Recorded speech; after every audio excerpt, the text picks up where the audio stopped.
ഇന്ത്യയും സാമ്പത്തിക ആസൂത്രണവും. ചുവടെ നൽകിയിരിക്കുന്നവയിൽ 11ാം പഞ്ചവത്സര പദ്ധതിയുടെ ഊന്നൽ മേഖല ഏത്? ദാരിദ്ര്യ നിർമ്മാർജ്ജനം, മുഴുവൻ ജനവിഭാഗങ്ങളുടെയും സമഗ്ര വികസനം, മാനവ വിഭവശേഷി വികസനം, സുസ്ഥിര വികസനം. ഏതാണ് 11? ശ്രദ്ധിക്കുക, മുഴുവൻ ജനവിഭാഗങ്ങളുടെയും സമഗ്ര വികസനം. മുഴുവൻ ജനവിഭാഗങ്ങളുടെയും സമഗ്ര വികസനം. ദാരിദ്ര്യ നിർമ്മാർജ്ജനം എത്രയെന്നറിയാലോ നിങ്ങൾക്ക്? 5ാമത്തെ പഞ്ചവത്സര പദ്ധതിയാണ്. മാനവ വിഭവശേഷി വികസനം എത്രാമത്തെയാണ്? 9ാമത്തെയാണ്. സുസ്ഥിര വികസനം എത്രയാണ്? 12ാമത്തെയാണ്. മുഴുവൻ ജനവിഭാഗങ്ങളുടെയും സമഗ്ര വികസനം 11ആണ്. ഒന്നുകൂടെ പറയാ, ദാരിദ്ര്യ നിർമ്മാർജ്ജനം ഗരീബി ഹട്ടാവോ 5, മുഴുവൻ ജനവിഭാഗങ്ങളുടെയും സമഗ്ര വികസനം 11, മാനവ വിഭവശേഷി വികസനം 9, സുസ്ഥിര വികസനം 12. വളരെ വളരെ ഇമ്പോർട്ടൻ്റ് ആണ്. അടുത്ത 1950 രൂപീകൃതമായ ആസൂത്രണ കമ്മീഷൻ മുന്നോട്ട് വെച്ച സാമ്പത്തിക ആസൂത്രണത്തിന്റെ ലക്ഷ്യങ്ങളിൽ പെടാത്തത് തുല്യത, സുസ്ഥിര വികസനം, വളർച്ച, സ്വാശ്രയത്വം. ഏതാണ്? സുസ്ഥിര വികസനം ഇതിന്റെ ലക്ഷ്യത്തിൽ പെടുന്നതല്ല. അപ്പൊ ഇങ്ങനെ ലക്ഷ്യത്തിൽ പെടുന്നത് ഏതെന്ന് ചോദിക്കും ആസൂത്രണ കമ്മീഷന്റെ. തുല്യത, ഇക്വാലിറ്റി, ഓക്കെ, വളർച്ച, ഡെവലപ്മെന്റ്, സ്വാശ്രയത്വം. ഓക്കെ, അപ്പൊ തുല്യത, വളർച്ച, സ്വാശ്രയത്വം. ഒന്നുകൂടെ പറയാ, തുല്യത, വളർച്ച, സ്വാശ്രയത്വം. ഓക്കെ, അടുത്ത് ചുവടെ നൽകിയിരിക്കുന്നവയിൽ നീതി ആയോഗിന്റെ ലക്ഷ്യങ്ങളിൽ പെടാത്തത് ഏത്? ഓക്കെ, അപ്പോൾ നീതി ആയോഗിന്റെ ലക്ഷ്യങ്ങൾ മാത്രം നമുക്ക് നോക്കിപ്പോവാം. കാർഷിക മേഖലയിൽ മിശ്ര കാർഷിക ഉൽപാദനം. ശരിയാണ്, കാർഷിക മേഖലയിൽ മിശ്ര കാർഷിക ഉൽപാദനം. അടുത്തത് വ്യവസായ സേവന മേഖലകളിൽ സർക്കാർ പങ്കാളിത്തം കുറയ്ക്കുക. വ്യവസായ സേവന മേഖലകളിൽ സർക്കാർ പങ്കാളിത്തം കുറയ്ക്കുക. ശരിയാണ്. പ്രവാസി ഇന്ത്യക്കാരുടെ വളർച്ചയ്ക്ക് ഉപയുക്തമാക്കുക. പ്രവാസി ഇന്ത്യക്കാരുടെ വളർച്ചയ്ക്ക് ഉപയുക്തമാക്കുക. ശരിയാണ്.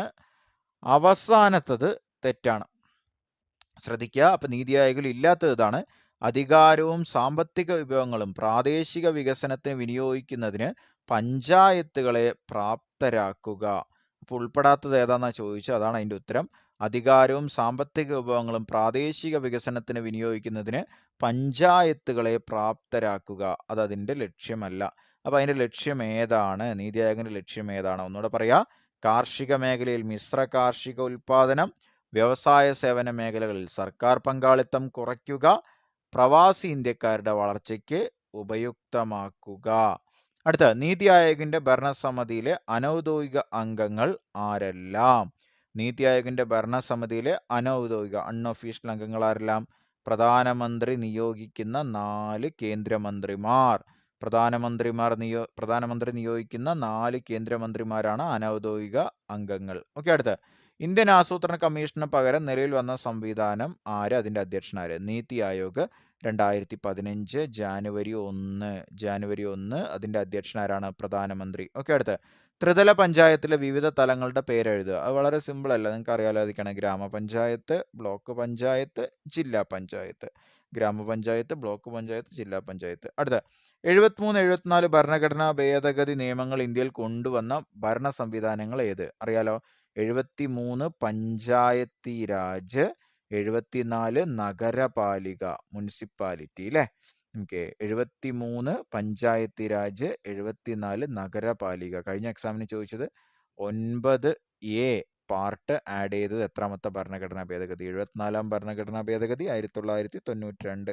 74ാം ഭരണഘടനാ ഭേദഗതി 1992. PV Narasimha Rao. 9A 9 Panchayati Raj, 9A municipality, 9B cooperative സൊസൈറ്റിയാണ്. അത് പിന്നീട് പറയാം. ഓക്കെ, അടുത്ത പഞ്ചവത്സര പദ്ധതികളിലൂടെ കാർഷിക മേഖലയിൽ നടപ്പിലാക്കിയ എന്തെല്ലാം പരിപാടികളാണ് ഹരിത വിപ്ലവത്തിലേക്ക് നയിച്ചത്?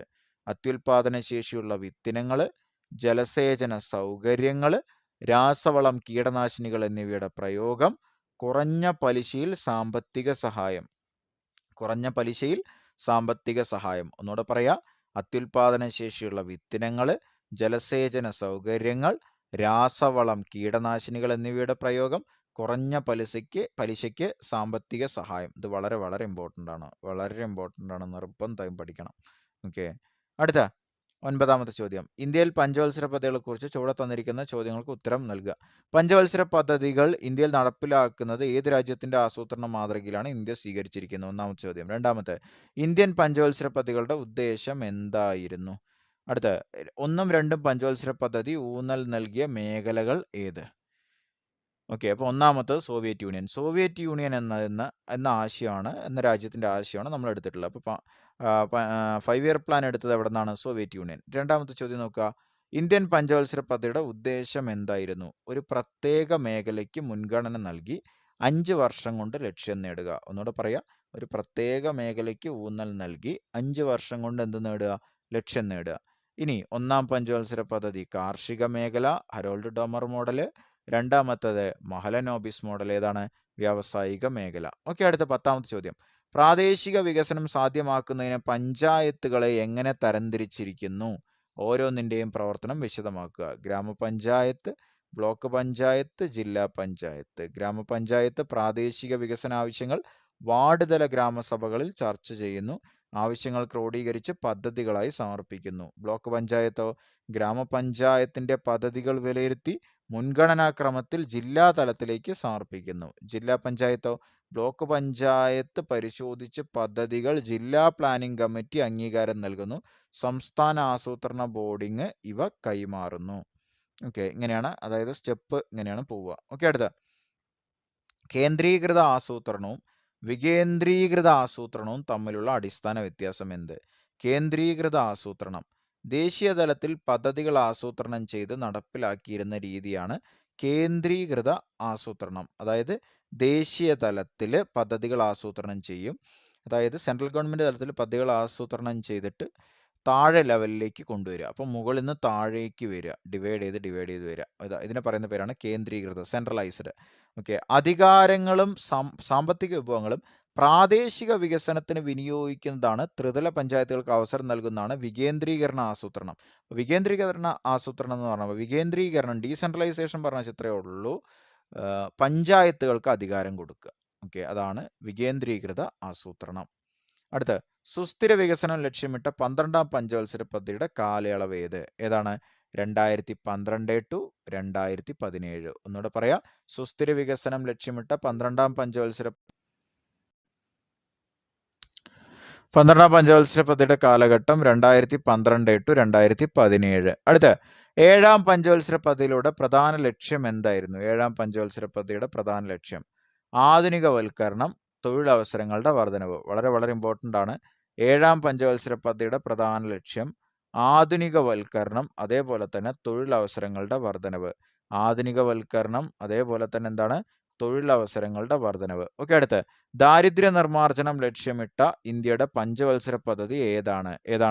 5ാം പഞ്ചവത്സര പദ്ധതി. വളരെ എളുപ്പമല്ല, 5ാം പഞ്ചവത്സര പദ്ധതി. ഓക്കെ, അടുത്തത് ധവള വിപ്ലവം, നീല വിപ്ലവം എന്നതുകൊണ്ട് അർത്ഥമാക്കുന്നത് എന്ത്?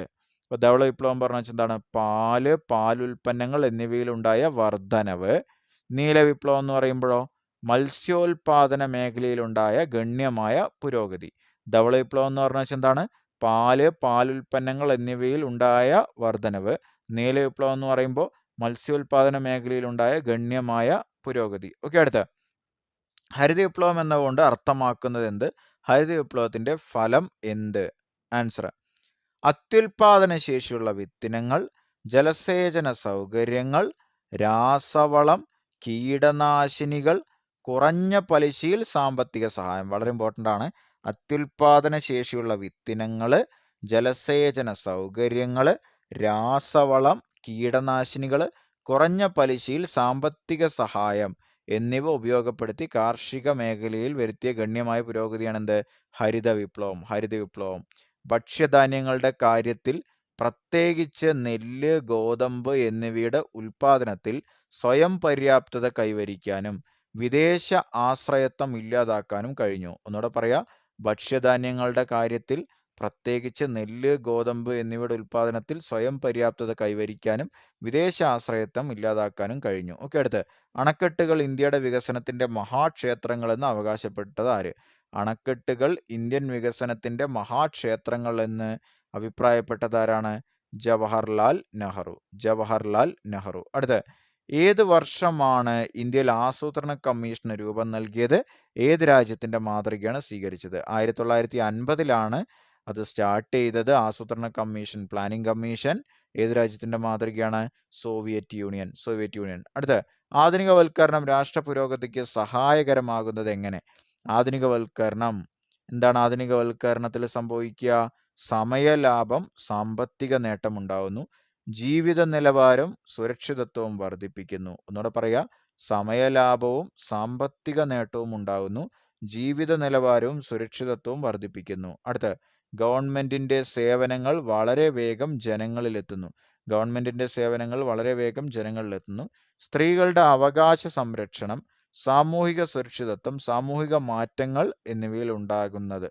ഓക്കെ, അപ്പോൾ ആധുനികവൽക്കരണത്തിന്റെ പുരോഗതി അല്ലെങ്കിൽ ആധുനികവൽക്കരണ രാഷ്ട്ര പുരോഗതിക്ക് എങ്ങനെ സഹായകരമാകുന്നു എന്ന് ചോദിക്കും. അല്ലെ നേരെ തിരിച്ച് ഇവിടെ നിന്ന് അങ്ങോട്ടാ ചോദ്യം ചോദിക്കുക, ശരി ഏത് തെറ്റേത് എന്നൊക്കെ. ഇതൊക്കെയാണ് സംഭവിക്കുക. അടുത്ത, ആധുനികവൽക്കരണം നൂതന സാങ്കേതിക വിദ്യയുടെ പ്രയോജനപ്പെടുത്തൽ മാത്രമല്ല, സമൂഹത്തിന്റെ കാഴ്ചപ്പാടിലുണ്ടാകുന്ന മാറ്റം കൂടിയാണ്. എങ്ങനെയാണ്? അവകാശ സംരക്ഷണം, സാമൂഹിക സുരക്ഷിതത്വം, പുതിയ സാമൂഹിക മാറ്റങ്ങൾ, ഇതെല്ലാം അതിന്റെ പ്രത്യേകതയാണ്. അടുത്ത, ചുവടെ ചേർത്തിരിക്കുന്ന പ്രസ്താവനകൾ ഇന്ത്യൻ സാമ്പത്തിക ആസൂത്രണ കമ്മീഷന്റെ ലക്ഷ്യങ്ങളുമായി ബന്ധപ്പെട്ടതാണ്. ലക്ഷ്യങ്ങൾ ഏത്? നോക്കുക. സാങ്കേതിക വിദ്യയുടെ വികാസം ഉൽപാദന വർധനവിനും മനുഷ്യപ്രയത്നത്തിന്റെ ലഘൂകരണത്തിനും കാരണമാകുന്നു. സാങ്കേതിക വിദ്യ കൂടുമ്പോൾ, ടെക്നോളജി കൂടുമ്പോൾ ഹ്യൂമൻ പവർ ഉപയോഗിക്കേണ്ടത് കുറയുന്നു, ഉൽപാദനം, പ്രൊഡക്ഷൻ കൂടുന്നു. എന്താണിത്? ആധുനികവൽക്കരണം, മോഡേണൈസേഷൻ. ഓക്കെ, അടുത്ത, കൃഷിയിലും വ്യവസായത്തിലും സേവന മേഖലയിലും സ്വയം പര്യാപ്തത എന്താണ്? സ്വാശ്രയത്വം വർദ്ധിക്കുന്നു. ഇത് രണ്ടുമാണ്. അതായത് ഇതിന്റെ ഡെഫിനിഷനാണ്. ആധുനികവൽക്കരണം എന്നുള്ളതിന്റെ ഡെഫിനിഷനാണിത്. അതേപോലെ തന്നെ സ്വാശ്രയത്വത്തിന്റെ ഡെഫിനിഷനാണിത്. ഓക്കെ, അടുത്ത, ഇന്ത്യൻ സാമ്പത്തിക ആസൂത്രണത്തിന്റെ ചില ലക്ഷ്യങ്ങൾ താഴെ നൽകിയിരിക്കുന്നു, അവ വിശദമാക്കുക. തുല്യത, വളർച്ച. എന്താണ് തുല്യത? ഇന്ത്യയിലെ എല്ലാ പൗരന്മാരും അടിസ്ഥാന ആവശ്യങ്ങളായ ആഹാരം, വസ്ത്രം, പാർപ്പിടം, വിദ്യാഭ്യാസം, കുടിവെള്ളം, ആരോഗ്യരക്ഷ തുടങ്ങിയവ നിറവേറ്റുകയും സമ്പത്തിന്റെ നീതിപൂർണമായ വിതരണം സാധ്യമാകുകയും ചെയ്യുകയാണ് തുല്യത. വളർച്ച, രാജ്യത്തിന്റെ മൊത്തം സാധനങ്ങളുടെയും സേവനങ്ങളുടെയും ഉൽപാദന വർധനവാണ് വളർച്ച. പ്രാഥമിക, ദ്വിതീയ, തൃതീയ മേഖലകളിലെ ഉൽപാദന വർധനവിന്റെ അടിസ്ഥാനത്തിലാണ് വളർച്ച കണക്കാക്കുന്നത്. ഓക്കെ, അടുത്ത, ഇന്ത്യൻ സാമ്പത്തിക ആസൂത്രണത്തിന്റെ ലക്ഷ്യങ്ങൾ കാണിക്കുന്ന പദസൂര്യൻ പൂർത്തിയാക്കുക. ഒന്നിവിടെ ആധുനികവൽക്കരണം മറ്റും കൊടുത്തിട്ടുണ്ട്, ബാക്കിയുള്ളത് എഴുതി വയ്ക്കുക. തുല്യത, വളർച്ച, സ്വാശ്രയത്വം. അപ്പൊ 4 പോയിന്റ് തരും. ഉള്ളത് ഏത്, ഇല്ലാത്തത് എന്നൊക്കെ ചോദിക്കും. ഇന്ത്യൻ സാമ്പത്തിക ആസൂത്രണത്തിന്റെ ലക്ഷ്യങ്ങൾ ഒന്നുകൂടെ പറയാ. ആധുനികവൽക്കരണം ഒരു ലക്ഷ്യമാണ്, തുല്യത മറ്റൊരു ലക്ഷ്യമാണ്, വളർച്ച മറ്റൊരു ലക്ഷ്യമാണ്, സ്വാശ്രയത്വം മറ്റൊരു ലക്ഷ്യമാണ്. ഓക്കെ, അടുത്ത്, ഇന്ത്യൻ ആസൂത്രിത സമ്പദ് വ്യവസ്ഥ, ഇന്ത്യ പ്ലാൻഡ് എക്കണോമി എന്ന പുസ്തകം എഴുതിയതാര്? ആരാണ്? എം വിശ്വേശ്വരയ്യ. ഓക്കെ, അടുത്തത്, ഇത് പൂർത്തിയാക്കാനാണ് പറഞ്ഞിട്ടുള്ളത്. ഇന്ത്യൻ ആസൂത്രണ സമിതി, അതിന്റെ താഴെ എ, ബി, ആസൂത്രണ കമ്മീഷൻ രൂപീകരണം. എ എന്നുള്ളവിടെ എഴുതി വെക്കേണ്ടത് ബോംബെ പ്ലാൻ. ഇന്ത്യൻ ആസൂത്രണ സമിതി നേരത്തെ രൂപീകരിച്ചിട്ടുണ്ടായിരുന്നു, നാഷണൽ പ്ലാനിംഗ് കമ്മിറ്റി എന്ന് പറഞ്ഞിട്ട് 1938 INC സമ്മേളനത്തിൽ. അതിനുശേഷം ഒരു ബോംബെ പ്ലാൻ വരുന്നുണ്ട്. അതിനുശേഷം താഴെ ജനകീയ പദ്ധതി. ബി എന്നുള്ളത് എന്താണ്? ജനകീയ പദ്ധതി. അതിന്റെ അവസാനമാണ് എന്ത്? ആസൂത്രണ കമ്മീഷൻ രൂപീകരണം. ഇത് രണ്ടിന്റെയും വർഷം ഏതാണെന്ന് ഒന്ന് കമന്റ് ചെയ്യുക കേട്ടോ. ബോംബെ പ്ലാന്, ജനകീയ പദ്ധതി. ഓക്കെ, അടുത്ത്, സാമ്പത്തിക ആസൂത്രണം എന്നതുകൊണ്ട് അർത്ഥമാക്കുന്നത് എന്ത്? സാമ്പത്തിക ആസൂത്രണം രാജ്യ പുരോഗതിക്ക് സഹായകരമാകുന്നത് എങ്ങനെ? ലഭ്യമായ വിഭവങ്ങൾ പരമാവധി ഉപയോഗപ്പെടുത്തി സമൂഹത്തിന്റെ പ്രധാന സാമ്പത്തിക ലക്ഷ്യങ്ങൾ നേടാൻ നടത്തുന്ന മുന്നൊരുക്കമാണ് സാമ്പത്തിക ആസൂത്രണം. ലഭ്യമായ വിഭവങ്ങൾ പരമാവധി ഉൾപ്പെടുത്തി സമൂഹത്തിന്റെ പ്രധാന സാമ്പത്തിക ലക്ഷ്യങ്ങൾ നേടാൻ നടത്തുന്ന മുന്നൊരുക്കമാണ് സാമ്പത്തിക ആസൂത്രണം. ലഭ്യമായ വിഭവങ്ങൾ പരമാവധി ഉപയോഗപ്പെടുത്തുന്നു, സാമ്പത്തിക വളർച്ചയെ ത്വരിതപ്പെടുത്തുന്നു. ഓക്കെ, അടുത്ത്, ആധുനികവൽക്കരണം രാഷ്ട്ര പുരോഗതിക്ക് സഹായകരമാകുന്നത് എങ്ങനെയാണ്? ആധുനികവൽക്കരണം സമയലാഭം, സാമ്പത്തിക നേട്ടം എന്നിവ ഉണ്ടാക്കുന്നു. ജീവിത നിലവാരവും സുരക്ഷിതത്വവും ഉയരുന്നു. ഗവൺമെന്റിന്റെ സേവനങ്ങൾ വളരെ വേഗം എത്തുന്നു. സ്ത്രീകളുടെ അവകാശ സംരക്ഷണം, സാമൂഹിക സുരക്ഷിതത്വം എന്നിവ വർദ്ധിപ്പിക്കുന്നു. ഓക്കെ, അടുത്ത്, ആധുനികവൽക്കരണ നൂതന സാങ്കേതിക വിദ്യയെ പ്രയോജനപ്പെടുത്തൽ മാത്രമല്ല സമൂഹത്തിന്റെ കാഴ്ചപ്പാടിലുണ്ടാകുന്ന മാറ്റം കൂടിയാണ്. ഇത് നമ്മൾ നേരത്തെ ചെയ്ത ചോദ്യമാണ്, അപ്പോൾ അതുകൊണ്ട് ചെയ്യേണ്ട കാര്യമില്ല. അടുത്ത ചുവടെ തന്നിരിക്കുന്ന ആസൂത്രണ രീതികൾ ഏതെല്ലാം? ദേശീയ തലത്തിൽ പദ്ധതികൾ ആസൂത്രണം ചെയ്ത് നടപ്പിലാക്കുന്നു. ഏതാണ്? കേന്ദ്രീകൃത ആസൂത്രണം, നമ്മൾ പറഞ്ഞില്ലേ നേരത്തെ. ഓക്കെ. രണ്ടാമത്തെ, അധികാരവും സാമ്പത്തിക വിഭവങ്ങളും ത്രിതല പഞ്ചായത്തുകൾ വഴി പ്രാദേശിക വികസനത്തിന് വിനിയോഗിക്കുന്നു. ഏതാണ്? വികേന്ദ്രീകൃത ആസൂത്രണം. അപ്പോൾ ദേശീയ തലത്തിലാണെങ്കിൽ കേന്ദ്രീകൃതം, അധികാരവും സമ്പത്തും ത്രിതല പഞ്ചായത്ത് വഴിയാണെങ്കിൽ വികേന്ദ്രീകൃതം. അടുത്തത് 30ാമത്തെ ചോദ്യം, വ്യവസായ സേവന മേഖലകളിൽ സർക്കാർ പങ്കാളിത്തം കുറയ്ക്കുക എന്നത് നീതി ആയോഗിന്റെ ഒരു ലക്ഷ്യമാണ്. മറ്റു ലക്ഷ്യങ്ങൾ എന്തെല്ലാം? വ്യവസായ സേവന മേഖലകളിൽ സർക്കാർ പങ്കാളിത്തം എന്ത് ചെയ്യണം? കുറയ്ക്കണം എന്നത് നീതി ആയോഗിന്റെ ലക്ഷ്യമാണ്. ബാക്കിയുള്ളത് എന്തെല്ലാം? കാർഷിക മേഖലയെ മിശ്ര കാർഷിക ഉൽപാദനത്തിലൂടെ പുരോഗതിയിലേക്ക് എത്തിക്കുക. കാർഷിക മേഖലയെ മിശ്ര കാർഷിക ഉൽപാദനത്തിലൂടെ പുരോഗതിയിലേക്ക് എത്തിക്കുക. പ്രബല മധ്യവർഗത്തെ സുസ്ഥിര സാമ്പത്തിക വളർച്ച നേടാൻ പ്രയോജനപ്പെടുത്തുക. പ്രവാസി ഇന്ത്യക്കാരുടെ സേവനം സാമ്പത്തിക വളർച്ചയ്ക്ക് ഉപയുക്തമാക്കുക. കാർഷിക മേഖലയെ മിശ്ര കാർഷിക ഉൽപാദനത്തിലൂടെ പുരോഗതിയിലേക്ക് എത്തിക്കുക. അതേപോലെ തന്നെ വ്യവസായ സേവന മേഖലകളിൽ സർക്കാർ പങ്കാളിത്തം കുറയ്ക്കുക. ഇതെല്ലാം നീതി ആയോഗിന്റെ ലക്ഷ്യമാണ്. ഓക്കെ, വളരെ ഇമ്പോർട്ടൻ്റ് ആയ ചാപ്റ്ററാണ്, നിർബന്ധമായും പഠിക്കണം. നീതി ആയോഗിന്റെ ചോദ്യങ്ങളെല്ലാം ഇന്ത്യയും സാമ്പത്തിക ആസൂത്രണവും. ഭൂമിയുടെ പുതപ്പ്. ഭൂമിയുടെ പുതപ്പ് ഉയരത്തിനനുസരിച്ച് താപനിലയിൽ ഉണ്ടാകുന്ന വ്യത്യാസം അടിസ്ഥാനമാക്കി അന്തരീക്ഷത്തെ പാളികളായി തരംതിരിക്കുക. ഏതെങ്കിലും രണ്ട് അന്തരീക്ഷ പാളികളുടെ സവിശേഷതകൾ വ്യക്തമാക്കുക. അന്തരീക്ഷ പാളികള് code TSMT. Troposphere, stratosphere, mesosphere, thermosphere. Troposphere, stratosphere, mesosphere, thermosphere. രണ്ട് പാളികളുടെ സവിശേഷതകൾ എന്ന് പറയുമ്പോൾ, ട്രോപ്പോസ്ഫിയർ എന്ന് പറയുമ്പോൾ ജീവൻ ഉള്ളത് അല്ലെങ്കിൽ നമ്മളെല്ലാവരും ഉള്ള പാളിയാണ് ഏത്? ട്രോപ്പോസ്ഫിയർ. അതേപോലെ തന്നെ സ്ട്രാറ്റോസ്ഫിയറിൽ എന്തുണ്ട്? ഓസോൺ ഉണ്ട്. തെർമോസ്ഫിയർ, ലാസ്റ്റ് വൺ, കമ്മ്യൂണിക്കേഷന് വേണ്ടി ഉപയോഗിക്കുന്നതാണ് ഏത്? തെർമോസ്ഫിയർ. ഇങ്ങനെ ഏത് പ്രത്യേകതകളാണെങ്കിലും നമുക്ക് പറയാം. ഇപ്പോൾ കോഡ് എന്തായിരുന്നു? TSMT, troposphere, stratosphere, mesosphere, thermosphere. ക്രമത്തിൽ പഠിച്ചു വയ്ക്കുക. രണ്ടാമത്തെ ചോദ്യം, ABC വിഭാഗങ്ങളിൽ നിന്നും അനുയോജ്യമായവ തിരഞ്ഞെടുത്ത് മാതൃക പോലെ യോജിപ്പിക്കുക. ഇപ്പോൾ ഒരു മാതൃക തന്നിട്ടുണ്ട്. ട്രോപ്പോസ്ഫിയർ 0 മുതൽ 18 കിലോമീറ്റർ. ഇത് 80 എന്ന് ഇവിടെ തെറ്റി എഴുതിയതാണ്. ഓക്കെ, 18 എന്നാക്കുക കേട്ടോ. Okay, 18 kilometre. ക്രമമായ താപനഷ്ട നിരക്ക്, അതായത് മുകളിലേക്ക് പോകും തോറും എന്ത് കുറയുന്നു? താപം കുറഞ്ഞു വരുന്നു എന്നുള്ളതാണ് മാതൃക. അപ്പോൾ നോക്കുക, ട്രോപ്പോസ്ഫിയർ ചേരുംപടി ചേർക്കാണ്. 0 to 18 കിലോമീറ്റർ വരെയാണ്. അതേപോലെ തന്നെ ക്രമമായിട്ട് എന്ത് ചെയ്യുന്നു?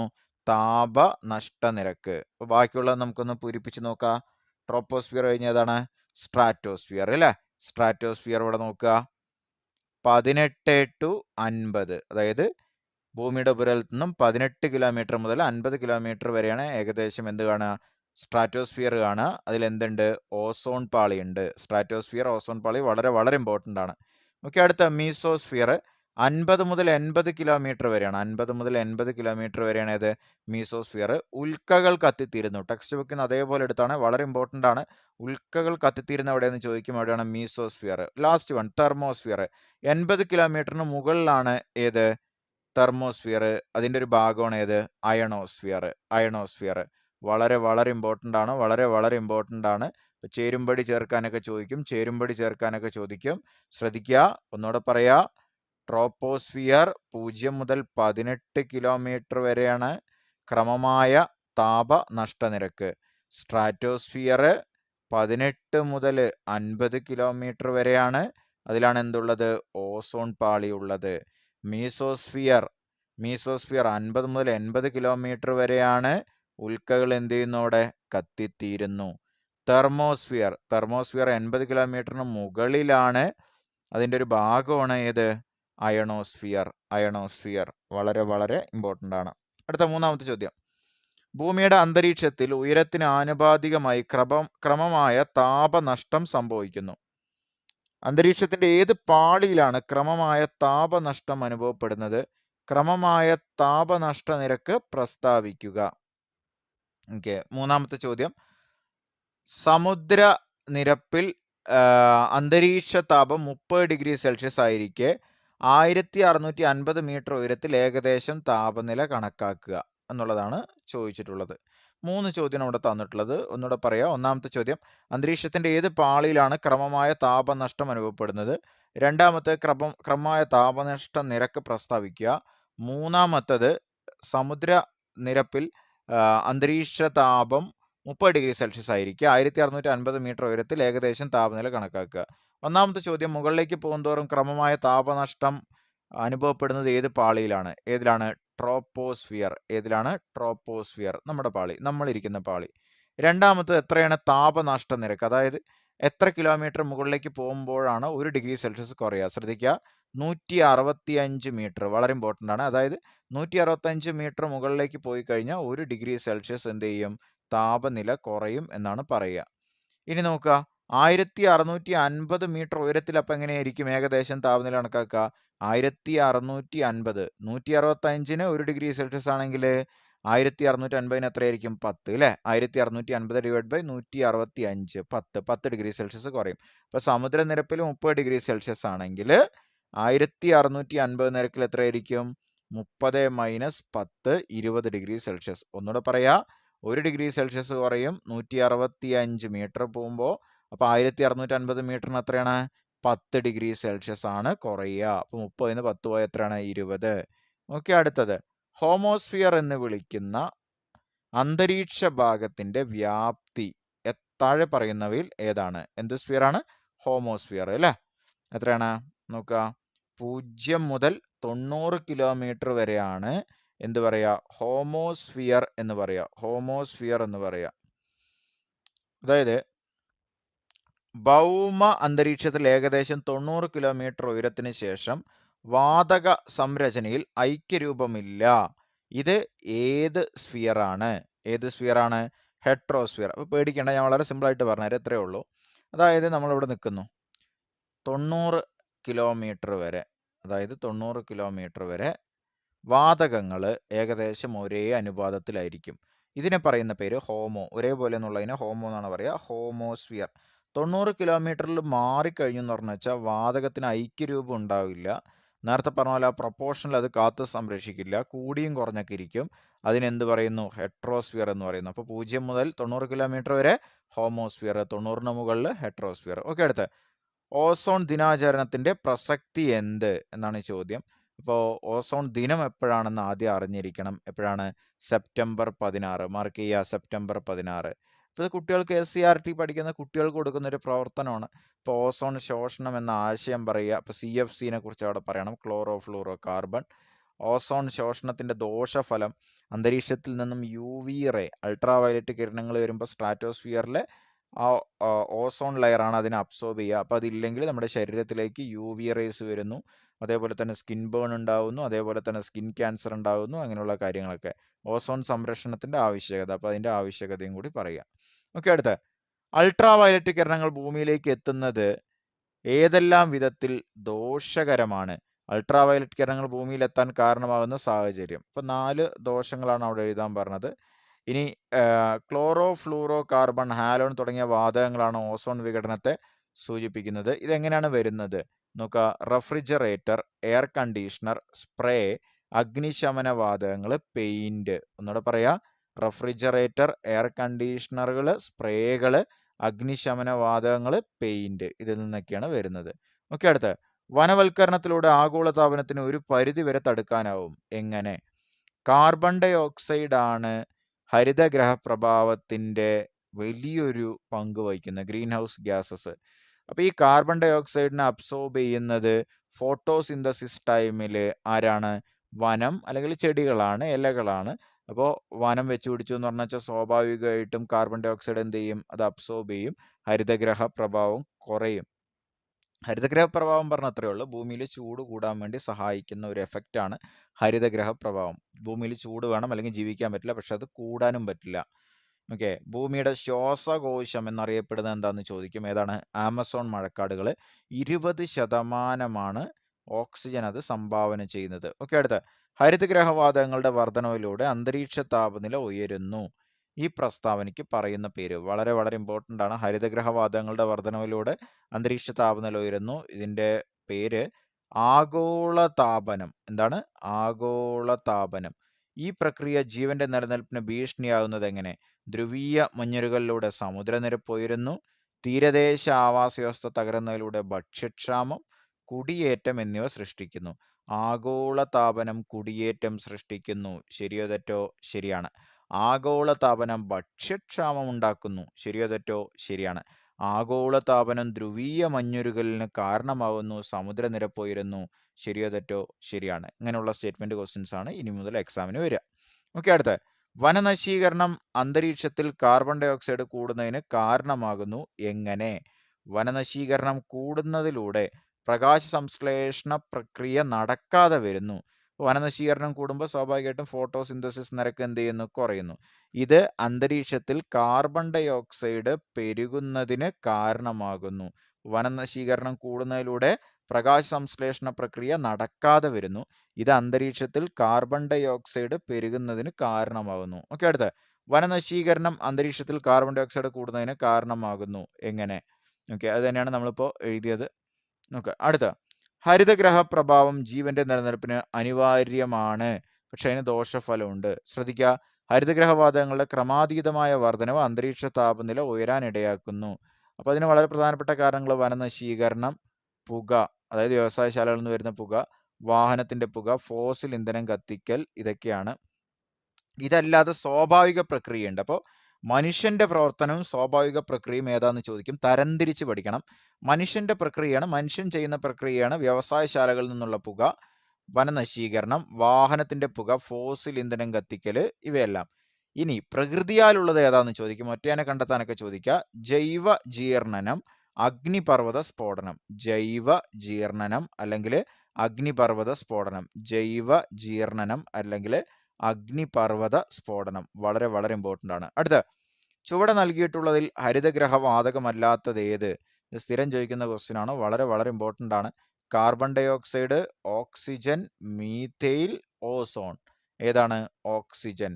ഓക്സിജൻ, നൈട്രജൻ, ഹൈഡ്രജൻ ഇതൊന്നും എന്തല്ല? ഹരിതഗ്രഹവാതകമല്ല. ഒന്നുകൂടെ പറയാ, ഓക്സിജൻ, നൈട്രജൻ, ഹൈഡ്രജൻ ഇതൊന്നും ഹരിതഗ്രഹവാതകമല്ല. വളരെ വളരെ ഇമ്പോർട്ടൻ്റ് ആണ്.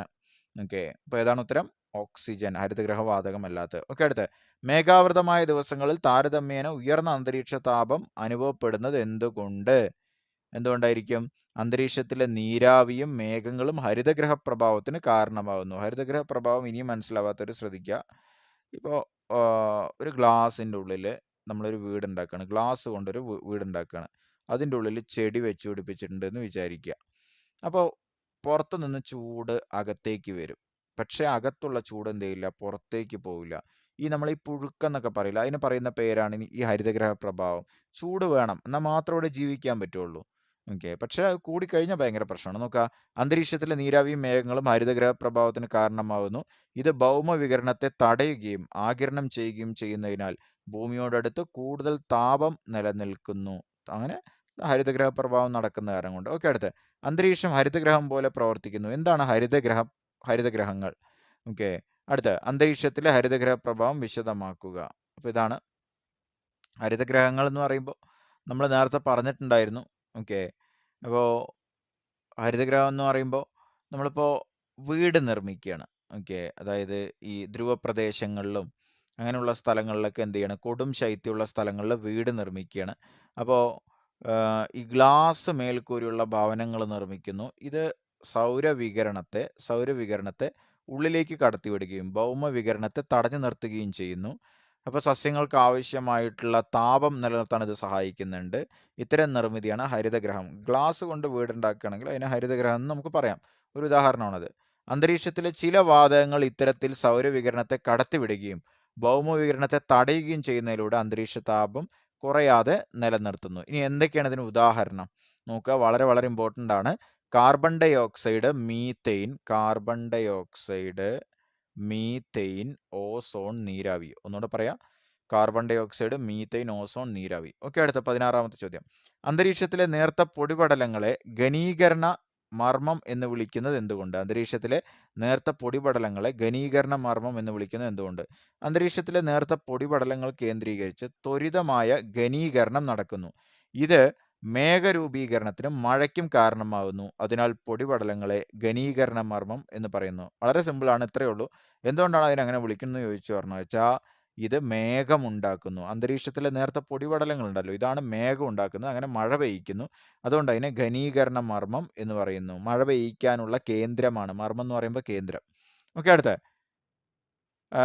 അതേ ക്വസ്റ്റ്യൻ തന്നെയാണ്. അന്തരീക്ഷത്തിലെ നേർത്ത പൊടിപടലങ്ങൾക്ക് ഏറെ കാലാവസ്ഥ പ്രാധാന്യമുണ്ട്. അതാണ് മഴ പെയ്യിക്കാൻ കാരണം. അത്രേ ഉള്ളൂ. നേരത്തെ പറഞ്ഞ അതേ ക്വസ്റ്റ്യൻ തന്നെയാണ്. 18ാമത്തെ ചോദ്യം, 17ാമത്തെ ചോദ്യം, 16ാമത്തെ ചോദ്യം ഒന്നാണ്. 18ാമത്തെ ചോദ്യം.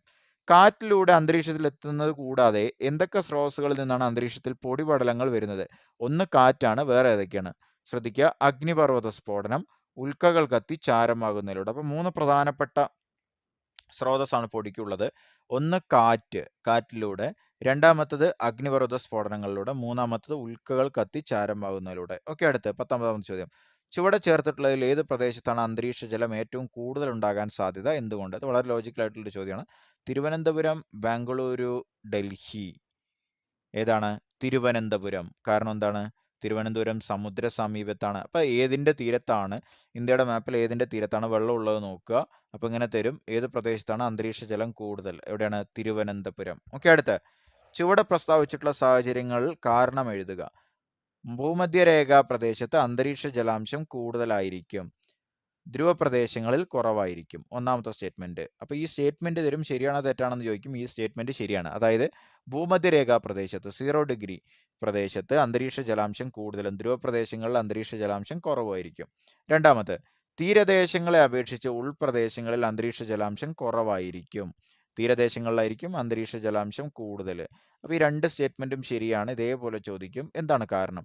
ചൂട് കൂടിയ പ്രദേശമാണ് ഭൂമധ്യരേഖാ പ്രദേശം. അപ്പോൾ അവിടെ ബാഷ്പീകരണ തോത്, അതായത് സൂര്യപ്രകാശം തട്ടിയിട്ട്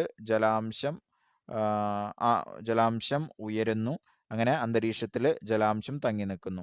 ഇനി രണ്ടാമത്തത്, ഭൗമോപരിതല ജലസ്രോതസ്സുകൾ ആയിരിക്കും എവിടെ? തീരപ്രദേശങ്ങളിൽ. അപ്പോൾ തീരപ്രദേശങ്ങളിൽ ജലപ്രദേശമായിരിക്കും, അതുകൊണ്ട് അന്തരീക്ഷത്തിൽ ജലം കൂടുന്നു. വളരെ സിമ്പിൾ ആയിട്ടുള്ളൊരു ചോദ്യമാണ്. ഓക്കെ, അടുത്ത 21ാമത്തെ ചോദ്യം. ഭൂമിയിൽ ജീവൻ നിലനിർത്തുന്നതിൽ oxygen, carbon dioxide, nitrogen എന്നീ വാതകങ്ങൾക്ക് തുല്യ പ്രാധാന്യമുണ്ട്. സാധൂകരിക്കുക. അപ്പോൾ ഇത്രയേ ഉള്ളൂ. വളരെ വളരെ ഇമ്പോർട്ടൻ്റ് ആണ്. ഇത് ഡയറക്റ്റ് ക്വസ്റ്റ്യൻ ആണ്. സസ്യങ്ങൾ പ്രകാശ സംശ്ലേഷണത്തിന് ഉപയോഗിക്കുന്നത് എന്താണ്? Carbon dioxide. മനുഷ്യനടക്കമുള്ള ജന്തുജാലങ്ങൾ ശ്വസനത്തിനായി ഉപയോഗിക്കുന്നത് ഓക്സിജൻ. അപ്പോൾ സസ്യങ്ങൾ ശ്വസനത്തിനായി ഉപയോഗിക്കുന്നത് എന്താണെന്ന് ചോദിക്കും. അതിന് നിർബന്ധമായിട്ട് ഓക്സിജൻ തന്നെ എഴുതണം. സസ്യങ്ങൾ പ്രകാശ സംശ്ലേഷണത്തിന് മാത്രമേ ഉപയോഗിക്കുന്നുള്ളൂ? കാർബൺ ഡൈ ഓക്സൈഡ് ഉപയോഗിക്കുന്നുള്ളൂ. അതാണ് രാത്രി കാലങ്ങളിൽ ചെടിയുടെ താഴെ അല്ലെങ്കിൽ മരത്തിൻ്റെ താഴെ കിടന്നുറങ്ങരുതെന്ന് പറയണം. അപ്പോൾ സൂര്യപ്രകാശം ഇല്ല. അപ്പോൾ ആ സസ്യങ്ങൾ നമ്മൾ ശ്വസിക്കുന്ന പോലെ ശ്വസിക്കുമായിരിക്കും. അപ്പോൾ അത് പുറത്തേക്ക് വിടുന്നത് കാർബൺ ഡൈ ഓക്സൈഡ് ആണ്. ശ്രദ്ധിക്കുക, അപ്പോൾ അത് പുറത്തേക്ക് വിടുന്ന കാർബൺ ഡൈ ഓക്സൈഡ് ആണ്, അകത്തേക്ക് വലിക്കുന്നത് ഓക്സിജൻ തന്നെയാണ്. മനുഷ്യൻ എങ്ങനെയാണ് ശ്വസിക്കുന്നത് അതേപോലെ തന്നെയാണ് ചെടികളും ശ്വസിക്കുക. പക്ഷെ പ്രകാശ സംശ്ലേഷണം നടക്കുമ്പോൾ മാത്രമാണ് നേരെ ഓപ്പോസിറ്റ് ആയിട്ട് വരിക. ഓക്കെ, അടുത്ത് സസ്യങ്ങൾ നൈട്രജൻ സ്ഥിരീകരണത്തിലൂടെ നൈട്രജൻ വാതകത്തെ വളർച്ചയ്ക്കായി ഉപയോഗിക്കുന്നു. അപ്പോൾ നൈട്രജൻ സ്ഥിരീകരണത്തിലൂടെ വളർച്ചയ്ക്കായിട്ട് ഉപയോഗിക്കുന്നു. ഓക്കെ, അടുത്ത 22ാമത്തെ ചോദ്യം. അന്തരീക്ഷത്തിലെ ആനുപാതിക അളവിൻ്റെ അവരോഹണ ക്രമത്തിൽ വാതകങ്ങളെ പുനഃക്രമീകരിക്കുക. Argon, oxygen, carbon dioxide, nitrogen. അതായത് വലുതിൽ നിന്നും ചെറിയ ക്രമത്തിലേക്ക്. അന്തരീക്ഷത്തിൽ ഏറ്റവും കൂടുതൽ ഏതാണ്? നൈട്രജൻ. രണ്ടാമത്തത് ഓക്സിജൻ, മൂന്നാമത്തത് ആർഗോൺ, നാലാമത്തത് കാർബൺ ഡൈ ഓക്സൈഡ്. അപ്പോൾ അന്തരീക്ഷത്തിൽ ഏറ്റവും കൂടുതലുള്ളത് നൈട്രജൻ, അത് കഴിഞ്ഞു എന്ന് പറഞ്ഞു വെച്ചാൽ ഓക്സിജൻ, അത് കഴിഞ്ഞു എന്ന് പറഞ്ഞു വെച്ചാൽ ആർഗൺ, അത് കഴിഞ്ഞാൽ കാർബൺ ഡൈ ഓക്സൈഡ്, വാതകങ്ങൾ. അപ്പോൾ അന്തരീക്ഷത്തിൽ ഏറ്റവും കൂടുതലുള്ള അലസവാതകം, കുലീനവാതകം എന്നൊക്കെ ചോദിച്ചാൽ ആർഗൺ ആണ് വരിക. ആർഗൺ 18ാം ഗ്രൂപ്പിലാണ്. ഓക്കെ, അപ്പോൾ ഇത്രയേ ഉള്ളൂ. അപ്പോൾ നമ്മൾ എടുത്ത ചാപ്റ്ററിൻ്റെ പേരെന്തായിരുന്നു? ഭൂമിയുടെ പുതപ്പ്. വളരെ വളരെ ഇമ്പോർട്ടൻ്റ് ആണ്. 8ാം ക്ലാസ്സിലെ ചാപ്റ്ററാണ് ഭൂമിയുടെ പുതപ്പ്. നമ്മുടെ ഗവൺമെൻറ്. ഒന്നാമത്തെ ചോദ്യം. അവിശ്വാസ പ്രമേയം അംഗീകരിക്കുകയോ നിരസിക്കുകയോ ചെയ്യുക എന്നത് ഗവൺമെൻറ്റിൻ്റെ ഏത് വിഭാഗത്തിൻ്റെ ചുമതലയാണ്? അവിശ്വാസ പ്രമേയം അംഗീകരിക്കുകയോ നിരസിക്കുകയോ ചെയ്യുക എന്നത് ഗവൺമെൻറ്റിൻ്റെ ഏത് വിഭാഗത്തിൻ്റെ ചുമതലയാണ്? ഗവൺമെന്റിന് 3 വിഭാഗമാണ്. ലെജിസ്ലേച്ചർ നിയമനിർമ്മാണം, എക്സിക്യൂട്ടീവ് കാര്യനിർവഹണം, ജുഡീഷ്യറി നീതിന്യായം, 3 വിഭാഗങ്ങളാണ് ഉള്ളത്. അപ്പോൾ അതിൽ നിയമനിർമ്മാണ വിഭാഗത്തിന്റെ ചുമതലയാണ് അവിശ്വാസ പ്രമേയം അംഗീകരിക്കുകയോ നിരസിക്കുകയോ ചെയ്യുക എന്നുള്ളത്. സംസ്ഥാനങ്ങളിൽ നിയമനിർമ്മാണം നിയമസഭകളിലും അതേപോലെ തന്നെ കേന്ദ്രത്തിൽ അല്ലെങ്കിൽ ഇന്ത്യയിൽ മൊത്തം പാർലമെന്റ് ആണ് നിയമനിർമ്മാണത്തിന്റെ വിഭാഗം. അടുത്ത, ഇന്ത്യയിൽ ചില സംസ്ഥാനങ്ങളിൽ നിയമനിർമ്മാണ സഭകൾ തമ്മിലുള്ള വ്യത്യാസം എന്താണ്? ഭൂരിഭാഗം സംസ്ഥാനങ്ങളിലും ഏകമണ്ഡല നിയമസഭയാണ് കേരളം പോലെ. എന്നാൽ ചുരുക്കം ചില സംസ്ഥാനങ്ങളിൽ ദ്വിമണ്ഡല നിയമനിർമ്മാണ സഭകളുണ്ട്, ലെജിസ്ലേറ്റീവ് കൗൺസിലുകൾ ഉണ്ട്. ഇപ്പോൾ ഉദാഹരണം പറയുകയാണെങ്കിൽ UP, ബീഹാർ അങ്ങനെയുള്ള സ്ഥലങ്ങളിൽ. അടുത്ത 3ാമത്തെ ചോദ്യം, രാജ്യസഭാ സമ്മേളനത്തിൽ അധ്യക്ഷത വഹിക്കുന്നത് ആര്? രാജ്യസഭാ സമ്മേളനത്തിൽ അധ്യക്ഷത വഹിക്കുന്ന ആരാണ്? ഉപരാഷ്ട്രപതി, വൈസ് പ്രസിഡന്റ്. അടുത്ത 4ാമത്തെ ചോദ്യം, സംസ്ഥാനങ്ങളിലെ ഏറ്റവും ഉയർന്ന കോടതിയായ ഹൈക്കോടതിയുടെ അധികാരങ്ങളേവ? എന്തൊക്കെയാണ് അധികാരങ്ങൾ? മൗലികാവകാശങ്ങളുടെ ലംഘനവുമായി ബന്ധപ്പെട്ട കേസുകളിൽ ഉത്തരവ് പുറപ്പെടുവിക്കൽ, റിട്ട് എന്ന് പറയും, ആർട്ടിക്കിൾ 226 പ്രകാരം. അടുത്ത, സിവിലും ക്രിമിനലുമായ കേസുകളിൽ കീഴ്ക്കോടതികളിൽ നിന്നുള്ള അപ്പീൽ പരിഗണിക്കൽ. കീഴ്ക്കോടതിയിൽ നിന്നുള്ള അപ്പീൽ സിവിലായാലും ക്രിമിനലായാലും ആരാണ് പരിഗണിക്കേണ്ടത്? ഹൈക്കോടതി. അടുത്ത, സംസ്ഥാന നിയമസഭ പാസാക്കുന്ന നിയമങ്ങൾ വ്യാഖ്യാനിക്കൽ. സംസ്ഥാന നിയമസഭ മാത്രമല്ല, പാർലമെന്റ് പാസാക്കുന്ന നിയമങ്ങൾ വ്യാഖ്യാനിക്കാൻ കൂടി ആർക്ക് അധികാരമുണ്ട്? ഹൈക്കോടതിക്ക് അധികാരമുണ്ട്. അടുത്ത, സുപ്രീം കോടതി ഹൈക്കോടതി ജഡ്ജിമാരെ നിയമിക്കുന്ന ആര്? ഹൈക്കോടതിയിലെ ജഡ്ജിമാരെ നിയമിക്കുന്ന ആരാന്ന് ചോദിക്കും. ആരാണ്? രാഷ്ട്രപതി, പ്രസിഡന്റ്. അടുത്ത, രാജ്യത്തിന്റെ പരമോന്നത കോടതിയായ സുപ്രീം കോടതിയുടെ അധികാരങ്ങൾ വിശദമാക്കുക. 6ാമത്തെ ചോദ്യം. എന്തൊക്കെയാണ് സുപ്രീം കോടതിയുടെ അധികാരങ്ങൾ? കേന്ദ്ര ഗവൺമെന്റും സംസ്ഥാന ഗവൺമെന്റും തമ്മിലുള്ള തർക്കങ്ങൾ പരിഹരിക്കൽ. അങ്ങനെ ഒരു കേസ് വരികയാണെങ്കിൽ ഒറിജിനൽ ജൂറിസ്ഡിക്ഷൻ ആയിരിക്കും, വേറെ ആർക്കും കേസ് എടുക്കാൻ പറ്റില്ല. ഡയറക്റ്റ് കേസ് എങ്ങോട്ട് പോകും? സുപ്രീം കോടതിയിലോട്ട് പോകും. അതേപോലെ തന്നെ സംസ്ഥാന ഗവൺമെന്റുകൾ തമ്മിലുള്ള തർക്കങ്ങൾ പരിഹരിക്കൽ. അതേപോലെ ഭരണഘടനാ വകുപ്പുകളുടെ വ്യാഖ്യാനം ആവശ്യമായ കേസുകൾ. ഭരണഘടനാ വകുപ്പുകളുടെ വ്യാഖ്യാനം ആവശ്യമായ കേസുകൾ. അടുത്ത, സംസ്ഥാന ഹൈക്കോടതികളിൽ നിന്നുള്ള അപ്പീൽ കേസുകൾ സ്വീകരിക്കൽ. സംസ്ഥാന ഹൈക്കോടതികളിൽ നിന്നുള്ള അപ്പീൽ കേസുകൾ സ്വീകരിക്കൽ. അടുത്ത, മൗലികാവകാശ ലംഘനവുമായി ബന്ധപ്പെട്ട കേസുകൾ പരിഹരിക്കൽ. അപ്പൊ ഇതൊക്കെയാണ് സുപ്രീം കോടതിയുടെ അധികാരം. അടുത്ത, സുപ്രീം കോടതി നീതിന്യായ വിഭാഗത്തിന്റെ ഘടന കാണിക്കുന്ന ഫ്ലോ ചാർട്ട് പൂർത്തിയാക്കുക. സുപ്രീം കോടതി, സബ് കോടതി, ഇനിയിപ്പോൾ അതിൽ ഏതൊക്കെ വരും, അതിന്റെ ഇടയിൽ ഏതൊക്കെ വരും എന്നുള്ളതാണ് ചോദ്യം. ഓക്കെ, അപ്പൊ സുപ്രീം കോടതി ഏറ്റവും മുകളിൽ വരും. സുപ്രീം കോടതിയുടെ താഴെ ഹൈക്കോടതി, ഹൈക്കോടതിയുടെ താഴെ ജില്ലാ കോടതി, ഏറ്റവും താഴെയാണ് ഏത്? സബ് കോടതി വരിക. ഓക്കെ, അപ്പൊ സുപ്രീം കോടതി ഏറ്റവും മുകളിൽ, താഴെ ഹൈക്കോടതി, അതിന്റെ താഴെ ജില്ലാ കോടതി, ഏറ്റവും താഴെ സബ് കോടതികൾ. അടുത്ത, നിയമങ്ങൾ വ്യാഖ്യാനിക്കുന്ന ഗവൺമെന്റിന്റെ വിഭാഗം ഏത്? ഡയറക്റ്റ് ക്വസ്റ്റ്യൻ ആണ്. നിയമങ്ങൾ വ്യാഖ്യാനിക്കുന്നത് ആര്? നിയമങ്ങൾ നിർമ്മിക്കുന്നത് നിയമ നിർമ്മാണ വിഭാഗം, ലെജിസ്ലേച്ചർ. നിയമങ്ങൾ നടപ്പിലാക്കുന്നത് എക്സിക്യൂട്ടീവ് വിഭാഗം, കാര്യനിർവഹണം എന്ന് മലയാളത്തിൽ പറയും. നിയമങ്ങൾ വ്യാഖ്യാനിക്കുന്നത് ആരാണ്? നീതിന്യായ വിഭാഗം, കോടതികൾ. അടുത്ത, സംസ്ഥാന കാര്യനിർവഹണത്തിന്റെ തലവൻ ആര്? വളരെ ഇമ്പോർട്ടന്റ് ആയ ചോദ്യമാണ്. സംസ്ഥാന കാര്യനിർവഹണത്തിന്റെ തലവൻ ആരാണ്? ഗവർണർ. അടുത്ത, കേന്ദ്ര മന്ത്രിസഭയുടെ തലവനായ പ്രധാനമന്ത്രിയുടെ സ്ഥാനവും ചുമതലകളും വിശകലനം ചെയ്ത് കുറിപ്പ് തയ്യാറാക്കുക. ഭൂരിപക്ഷമുള്ള കക്ഷിയുടെയോ മുന്നണിയുടെയോ നേതാവാണ് പ്രധാനമന്ത്രി. അതേപോലെ തന്നെ കേന്ദ്ര ഗവൺമെന്റിന്റെ എല്ലാ തീരുമാനങ്ങളിലും നിർണായക സ്വാധീനം അദ്ദേഹത്തിനുണ്ടാവും.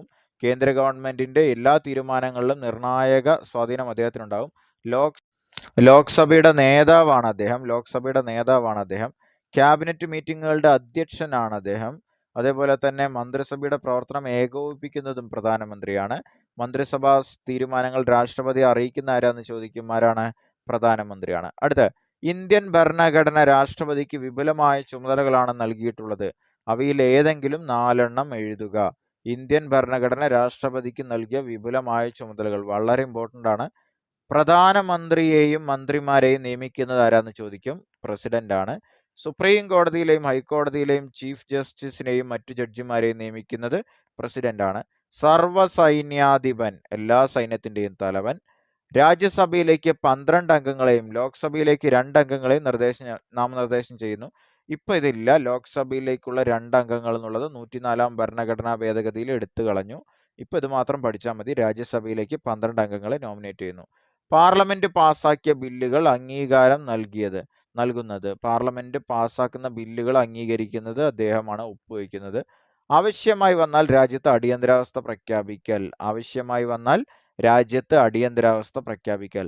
ദയാഹർജി ആർട്ടിക്കിൾ 72 പ്രകാരം ദയാഹർജി നടപ്പിലാക്കൽ, ആർട്ടിക്കിൾ 72 പ്രകാരം ദയാഹർജി നടപ്പിലാക്കൽ. അടുത്ത, രാഷ്ട്രപതിയെയും ഉപരാഷ്ട്രപതിയെയും തിരഞ്ഞെടുക്കുന്ന ഇലക്ടറൽ കോളേജുകൾക്കുള്ള അടിസ്ഥാനപരമായ വ്യത്യാസം.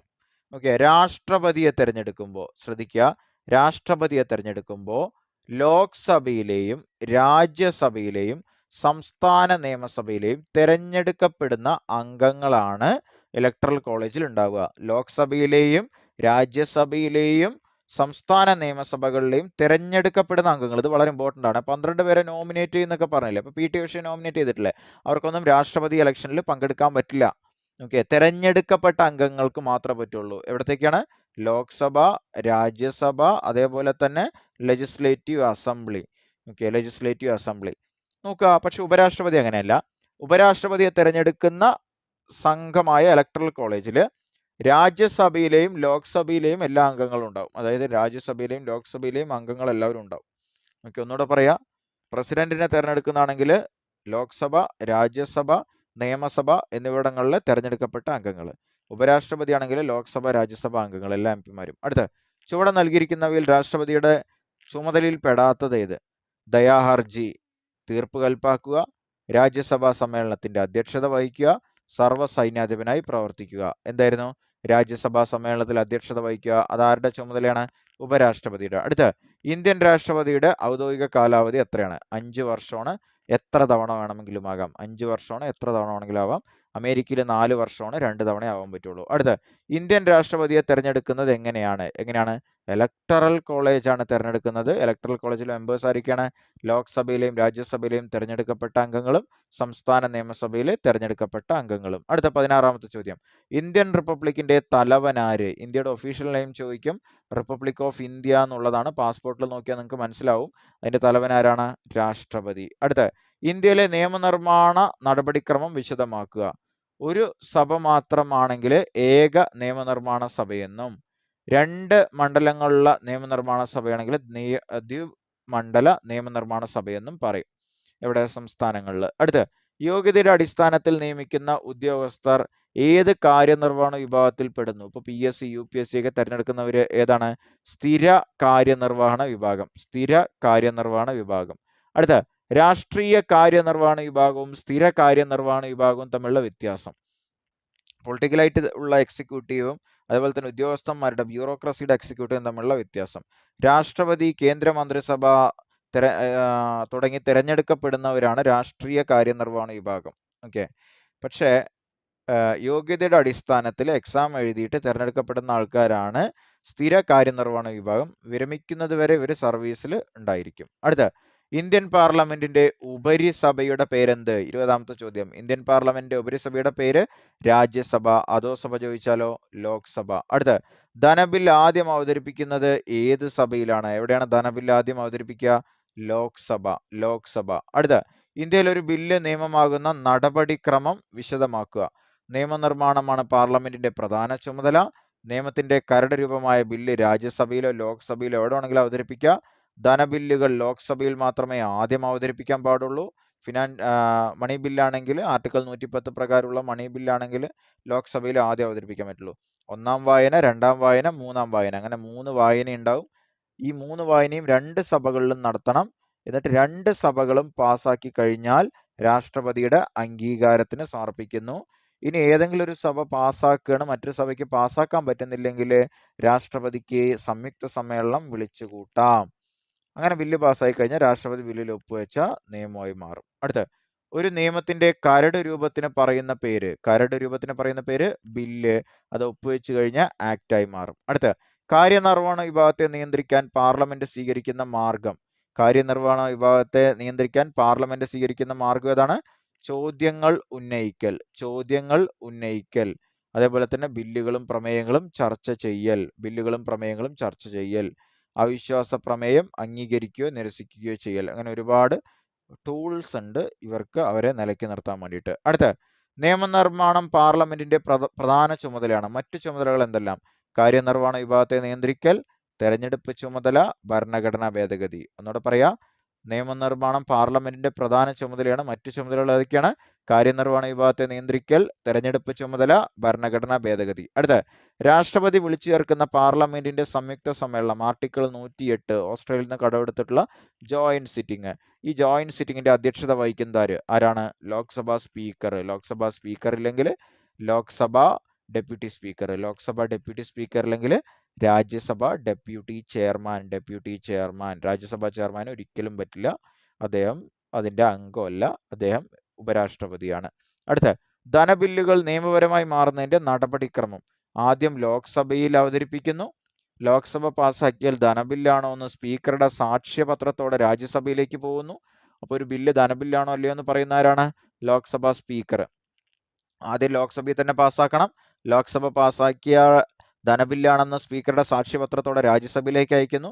ലഭിച്ച് 14 ദിവസത്തിനകം രാജ്യസഭയുടെ നിർദ്ദേശങ്ങൾ ലോക്സഭയിലേക്ക് തിരിച്ചയക്കുന്നു. 14 ദിവസത്തിൻ്റെ ഉള്ളിൽ അത് തിരിച്ചയക്കണം, അല്ലെങ്കിൽ പാസ്സാക്കിയതായിട്ട് കണക്കാക്കും. ലോക്സഭയ്ക്ക് രാജ്യസഭയുടെ നിർദ്ദേശങ്ങൾ സ്വീകരിക്കുകയോ നിരാകരിക്കുകയോ ചെയ്യുക. അവരൊരു വല്ല റെക്കമെൻഡേഷനും വെച്ചിട്ടുണ്ടെങ്കിൽ നമുക്ക് അവർ ലോക്സഭ വേണമെങ്കിൽ സ്വീകരിക്കും, സ്വീകരിക്കാതിരിക്കും.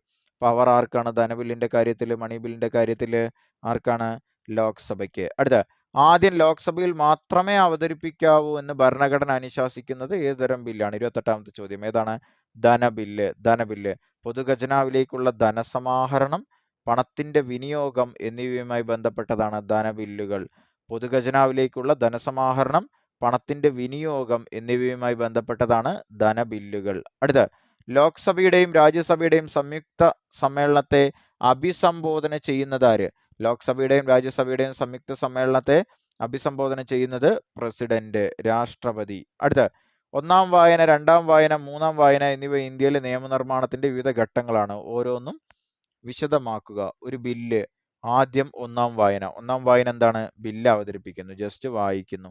രണ്ടാം വായന, ബില്ലിൽ ഉൾക്കൊള്ളിച്ചിട്ടുള്ള ഓരോ വകുപ്പും പ്രത്യേകം ചർച്ച ചെയ്യുകയോ മാറ്റം വരുത്തുകയോ നിരാകരിക്കുകയോ ചെയ്യുന്നു. മൂന്നാം വായന, ബിൽ മൊത്തമായി പാസ്സാക്കുകയോ നിരാകരിക്കുകയോ ചെയ്യുന്നു. ഒരു ബില്ലിന് 3 ഘട്ടമുണ്ട്. ഒന്നാമത്തെ ഘട്ടത്തിൽ ബില്ല് അവതരിപ്പിക്കുകയാണ്. അത് വെറുതെ എല്ലാവരും അറിയാൻ വേണ്ടിയിട്ട്. രണ്ടാമത്തെ ബില്ലിൽ ഉൾക്കൊള്ളിച്ച ഓരോ വകുപ്പും പ്രത്യേകം ചർച്ച ചെയ്ത് പാസ്സാക്കുകയോ മാറ്റം വരുത്തുകയോ നിരാകരിക്കുകയോ ചെയ്യുന്നു. മൂന്നാം വായന എന്ന് പറയുമ്പോൾ ബില്ല് മൊത്തമായി പാസ്സാക്കുകയോ നിരാകരിക്കുകയോ ചെയ്യുന്നു. അടുത്ത ലോക്സഭയുടെയും രാജ്യസഭയുടെയും സവിശേഷതകൾ പറയുക. ലോക്സഭ തെരഞ്ഞെടുക്കപ്പെട്ട 543 അംഗങ്ങൾ. ഇപ്പൊ നാമനിർദ്ദേശമില്ല ലോക്സഭയിലേക്ക്.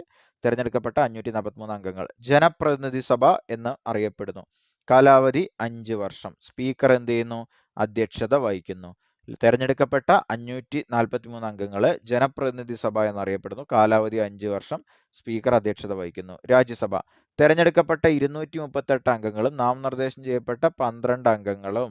മൊത്തം സ്ട്രെങ്ത് 250, പക്ഷെ ഇപ്പോൾ 245 പേരേ ഉള്ളൂ. സംസ്ഥാനങ്ങളുടെ കൗൺസിൽ എന്നറിയപ്പെടുന്നു. ഉപരാഷ്ട്രപതി അധ്യക്ഷത വഹിക്കുന്നു. ഒരു സ്ഥിരം സഭയാണ്.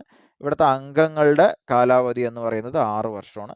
രാജ്യസഭയ്ക്ക് കാലാവധിയില്ല. രാജ്യസഭയിലെ അംഗങ്ങൾക്ക് 6 വർഷമാണ് കാലാവധി. അടുത്ത രാഷ്ട്രപതി പാർലമെന്റ് അംഗമല്ല, എന്നാൽ അദ്ദേഹം പാർലമെന്റിന്റെ അവിഭാജ്യ ഘടകമാണ്. ഇന്ത്യൻ കോൺസ്റ്റിറ്റ്യൂഷൻ പ്രകാരം ആർട്ടിക്കിൾ 79 പ്രകാരം Lok Sabha plus Rajya Sabha plus president ആണ് എന്ത്? Lok Sabha plus Rajya Sabha plus president ആണ് എന്ത്? പാർലമെന്റ്. അത് എങ്ങനെയാണെന്ന് പറഞ്ഞു വെച്ചാൽ അദ്ദേഹം പാർലമെന്റ് സമ്മേളനം വിളിച്ചുകൂട്ടുന്ന അദ്ദേഹമാണ്. സംയുക്ത സമ്മേളനത്തെ അഭിസംബോധന ചെയ്യുന്ന അദ്ദേഹമാണ്. ബില്ലുകൾക്ക് അംഗീകാരം നൽകുന്നത് അദ്ദേഹമാണ്. ഈ ഉള്ള കാര്യങ്ങളെല്ലാം നടത്തുന്നത് അദ്ദേഹമാണ്. അടുത്ത ബ്രാക്കറ്റിൽ നൽകിയിരിക്കുന്ന വിവരങ്ങൾ ഉൾക്കൊള്ളിച്ച് പട്ടിക പൂർത്തിയാക്കുക. 33ാമത്തെ ചോദ്യം. നിയമനിർമ്മാണ സഭ, കാര്യനിർവഹണ സഭ, നീതിന്യായ വിഭാഗം. മന്ത്രിസഭ ഏതിലാ വരിക? നോക്കുക, മന്ത്രിസഭ. അപ്പൊ അങ്ങനെയാണ് എഴുതാൻ പറഞ്ഞത്. ഇതിൽ നിയമനിർമ്മാണ വിഭാഗത്തിൽ, കാര്യനിർവഹണ വിഭാഗത്തിൽ, നീതിന്യായ വിഭാഗത്തിൽ. ഞാൻ ക്രമത്തിൽ പറഞ്ഞു. നിയമനിർമ്മാണ വിഭാഗത്തിൽ വരിക, ശ്രദ്ധിക്കുക, ലോക്സഭ, രാജ്യസഭ, ഇവിടെ എല്ലാം നിയമം ഉണ്ടാക്കുന്നത് അല്ലേ. അപ്പൊ നോക്കുക, നിയമനിർമ്മാണ വിഭാഗം ലെജിസ്ലേച്ചർ, ലോക്സഭ, രാജ്യസഭ, അതിന് പാർലമെന്റ് എന്ന് വേണമെങ്കിൽ പറയാം. ഓക്കെ, അടുത്ത കാര്യനിർവഹണ വിഭാഗം ഏതൊക്കെയാണ്? മന്ത്രിസഭയും ഉദ്യോഗസ്ഥ വൃന്ദവും. ഉദ്യോഗസ്ഥ വൃന്ദം സ്ഥിരമാണ്, ഇവർ തിരഞ്ഞെടുക്കപ്പെട്ടവരാണ് മന്ത്രിസഭ. നീതിന്യായ വിഭാഗം കോടതികൾ അല്ലേ, ഏതൊക്കെയാണ്? സുപ്രീം കോടതിയും ഹൈക്കോടതിയും. സുപ്രീം കോടതിയും ഹൈക്കോടതിയും. ഈ പെട്ടി നോക്കുക. നിയമനിർമ്മാണ വിഭാഗം ലോക്സഭ രാജ്യസഭ, കാര്യനിർവഹണ വിഭാഗം മന്ത്രിസഭ ഉദ്യോഗസ്ഥ വൃന്ദം, നീതിന്യായ വിഭാഗം സുപ്രീം കോടതി ഹൈക്കോടതി. അടുത്ത ഇന്ത്യയുടെ നിയമനിർമ്മാണ വിഭാഗത്തെ ദ്വിമണ്ഡല നിയമനിർമ്മാണ സഭ എന്ന് വിളിക്കുന്നത് എന്തുകൊണ്ട്? രണ്ട് സഭയുണ്ട്, ഏതൊക്കെയാണ്? ലോക്സഭയുണ്ട് രാജ്യസഭയുണ്ട്, അതുകൊണ്ടാണ് ഇതിനെന്ത് പറയുന്നത്? ദ്വിമണ്ഡലം. അടുത്ത ചുവടെ നൽകിയിട്ടുള്ളവയിൽ കേന്ദ്ര ഗവൺമെന്റിന്റെ കാര്യനിർവഹണ വിഭാഗം ഏത്? ചുവടെ നൽകിയിരിക്കുന്നവയിൽ കേന്ദ്ര ഗവൺമെന്റിന്റെ കാര്യനിർവഹണ വിഭാഗം ഏതാണ്? എക്സിക്യൂട്ടീവ്. ഏതാണ്? രാഷ്ട്രപതി, കേന്ദ്ര മന്ത്രിസഭ, ഉദ്യോഗസ്ഥ വൃന്ദം. വളരെ വളരെ ഇമ്പോർട്ടൻ്റ് ആണ്. രാഷ്ട്രപതി, കേന്ദ്ര മന്ത്രിസഭ, ഉദ്യോഗസ്ഥ വൃന്ദം. ഇനി കേരളത്തിൻ്റെയോ അല്ലെങ്കിൽ സംസ്ഥാനങ്ങളുടെ ചോദിച്ച രാഷ്ട്രപതിയുടെ അവിടെ ഗവർണർ എന്ന് എഴുതി വയ്ക്കുക, കേന്ദ്ര മന്ത്രിസഭയുടെ അവിടെ സംസ്ഥാന മന്ത്രിസഭ എന്ന് എഴുതി വയ്ക്കുക, ഉദ്യോഗസ്ഥ വൃന്ദം അങ്ങനെ തന്നെ. അടുത്ത 3 ഘടകങ്ങൾ ചേരുന്നതാണ് നമ്മുടെ ഗവൺമെന്റ്. അതിലൊരു ഘടകം ചുവടെ നൽകിയിരിക്കുന്നു, നിയമനിർമ്മാണ വിഭാഗം. മറ്റു ഘടകങ്ങൾ എഴുതുക. നമ്മൾ പറഞ്ഞു 3 ഘടകമാണ്, ലെജിസ്ലേച്ചർ, എക്സിക്യൂട്ടീവ്, ജുഡീഷ്യറി. അപ്പോൾ നിയമനിർമ്മാണ വിഭാഗം തന്നിട്ടുണ്ട്. ഉത്തരം ഏതൊക്കെയാണ്? കാര്യനിർവഹണ വിഭാഗം, നീതിന്യായ വിഭാഗം. അടുത്ത ചുവടെ നൽകിയിട്ടുള്ള ചുമതലകൾ ആരുടേതാണ്? പാർലമെന്റിന്റെ സംയുക്ത സമ്മേളനത്തെ അഭിസംബോധന ചെയ്യുന്നു. ക്യാബിനറ്റ് മീറ്റിങ്ങുകളിൽ അധ്യക്ഷം വഹിക്കുന്നു. രാജ്യസഭാ സമ്മേളനത്തിൽ അധ്യക്ഷം വഹിക്കുന്നു. ഓക്കെ, പാർലമെന്റിന്റെ സംയുക്ത സമ്മേളനത്തെ അഭിസംബോധന ചെയ്യുന്നു. ആരാണ് പാർലമെന്റിന്റെ സംയുക്ത സമ്മേളനത്തെ അഭിസംബോധന ചെയ്യുക? പറയാ, ആരാണ് പാർലമെന്റിന്റെ സംയുക്ത സമ്മേളനത്തെ അഭിസംബോധന ചെയ്യുക, അഡ്രസ് ചെയ്യുക? പ്രസിഡന്റ്. അടുത്ത ക്യാബിനറ്റ് മീറ്റിങ്ങുകളിൽ അധ്യക്ഷം വഹിക്കുന്നത് ആരാണ്? പ്രധാനമന്ത്രി, പ്രൈം മിനിസ്റ്റർ. രാജ്യസഭാ സമ്മേളനത്തിൽ അധ്യക്ഷം വഹിക്കുന്നത് ആരാണ്? നമ്മൾ പറഞ്ഞില്ലേ, വൈസ് പ്രസിഡന്റ്, ഉപരാഷ്ട്രപതി. ഇതൊക്കെ നേരത്തെ പറഞ്ഞാണ്. ഓക്കെ, അടുത്ത ചുവടെ നൽകിയിരിക്കുന്നവയിൽ ലോക്സഭയെ കുറിച്ചുള്ള പ്രസ്താവന അല്ലാത്തത് ഏത്? ജനപ്രതിനിധി സഭ എന്ന് വിളിക്കുന്നു, ശരിയാണല്ലോ അല്ലെ? വിളിക്കുന്നുണ്ട്. ഉപരാഷ്ട്രപതി അധ്യക്ഷത വഹിക്കുന്നു, തെറ്റാണ്.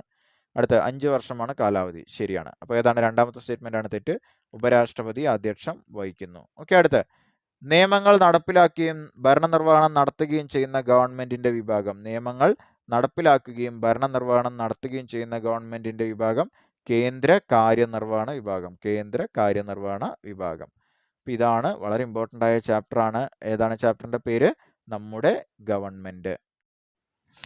പ്രാചീന തമിഴകം. ഒന്നാമത്തെ ചോദ്യം, പഴന്തമിഴ് പാട്ടിന്റെ 2 വിഭാഗങ്ങളാണ് ചുവടെ നൽകിയിരിക്കുന്നത്. അവ ഓരോന്നിന്റെയും പേരെഴുതുക. ഒന്നാമത്തത് വ്യക്തിപരവും കുടുംബപരവുമായ കാര്യങ്ങൾ പ്രതിപാദിക്കുന്ന പഴന്തമിഴ് പാട്ടിന് പറയുന്ന പേര്. രണ്ടാമത്തത് യുദ്ധം, കച്ചവടം തുടങ്ങിയ കാര്യങ്ങൾ പ്രതിപാദിക്കുന്ന പഴന്തമിഴ് പാട്ടുകളുടെ പേര്.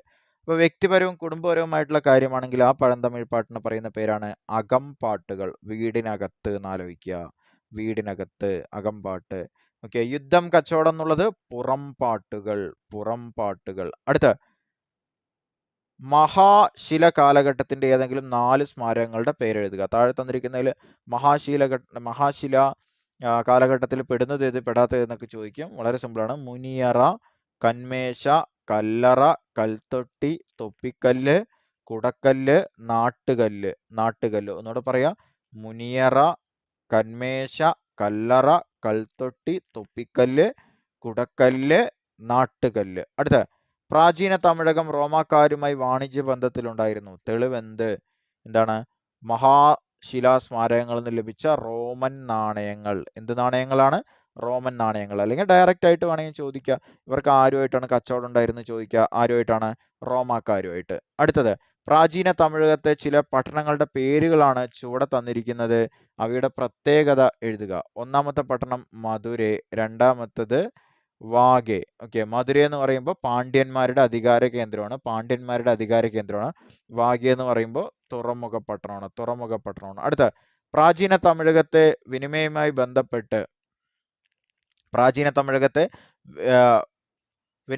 ബന്ധപ്പെട്ട് പദങ്ങളാണ് താഴെ കൊടുത്തിരിക്കുന്നത്. അവ ഓരോന്നും എന്തെന്ന് വ്യക്തമാക്കുക. ഒന്നാമത്തത് നൊടുത്തൽ എന്ന് പറയുമ്പോൾ നമ്മൾ ബാർട്ടർ സിസ്റ്റം എന്ന് പറയില്ലേ, ആ ഒരു സംഭവമാണ് നൊടുത്തൽ. സാധനങ്ങൾക്ക് പകരം സാധനം കൈമാറ്റം ചെയ്യുന്ന രീതി. അടുത്ത അല്ലാലാവണ്ണം. എന്താണ് അല്ലാലാവണ്ണം? രണ്ടാമത്തെ എന്താണ് അല്ലാലാവണ്ണം?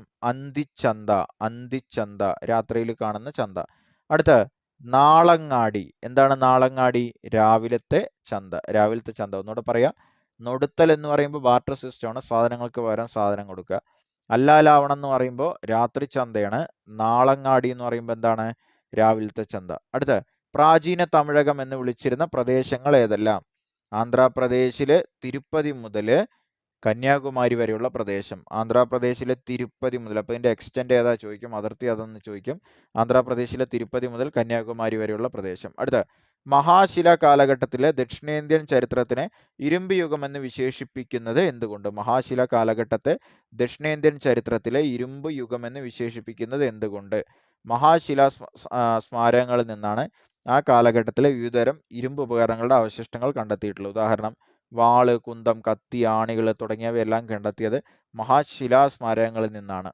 അടുത്ത ഇരുമ്പ് ഉപകരണങ്ങളുടെ നിർമ്മാണത്തിൽ മഹാശിലാ കാലഘട്ടം പുരോഗതി നേടിയിരുന്നു. ഉദാഹരണ സഹിതം സമർത്ഥിക്കുക. നോക്കുക, മഹാശിലാ കാലഘട്ടത്തില് വ്യത്യസ്ത തരം ഇരുമ്പ് ഉപകരണങ്ങൾ നമുക്ക് അവിടെ നിന്ന് ലഭിച്ചിട്ടുണ്ടായിരുന്നു.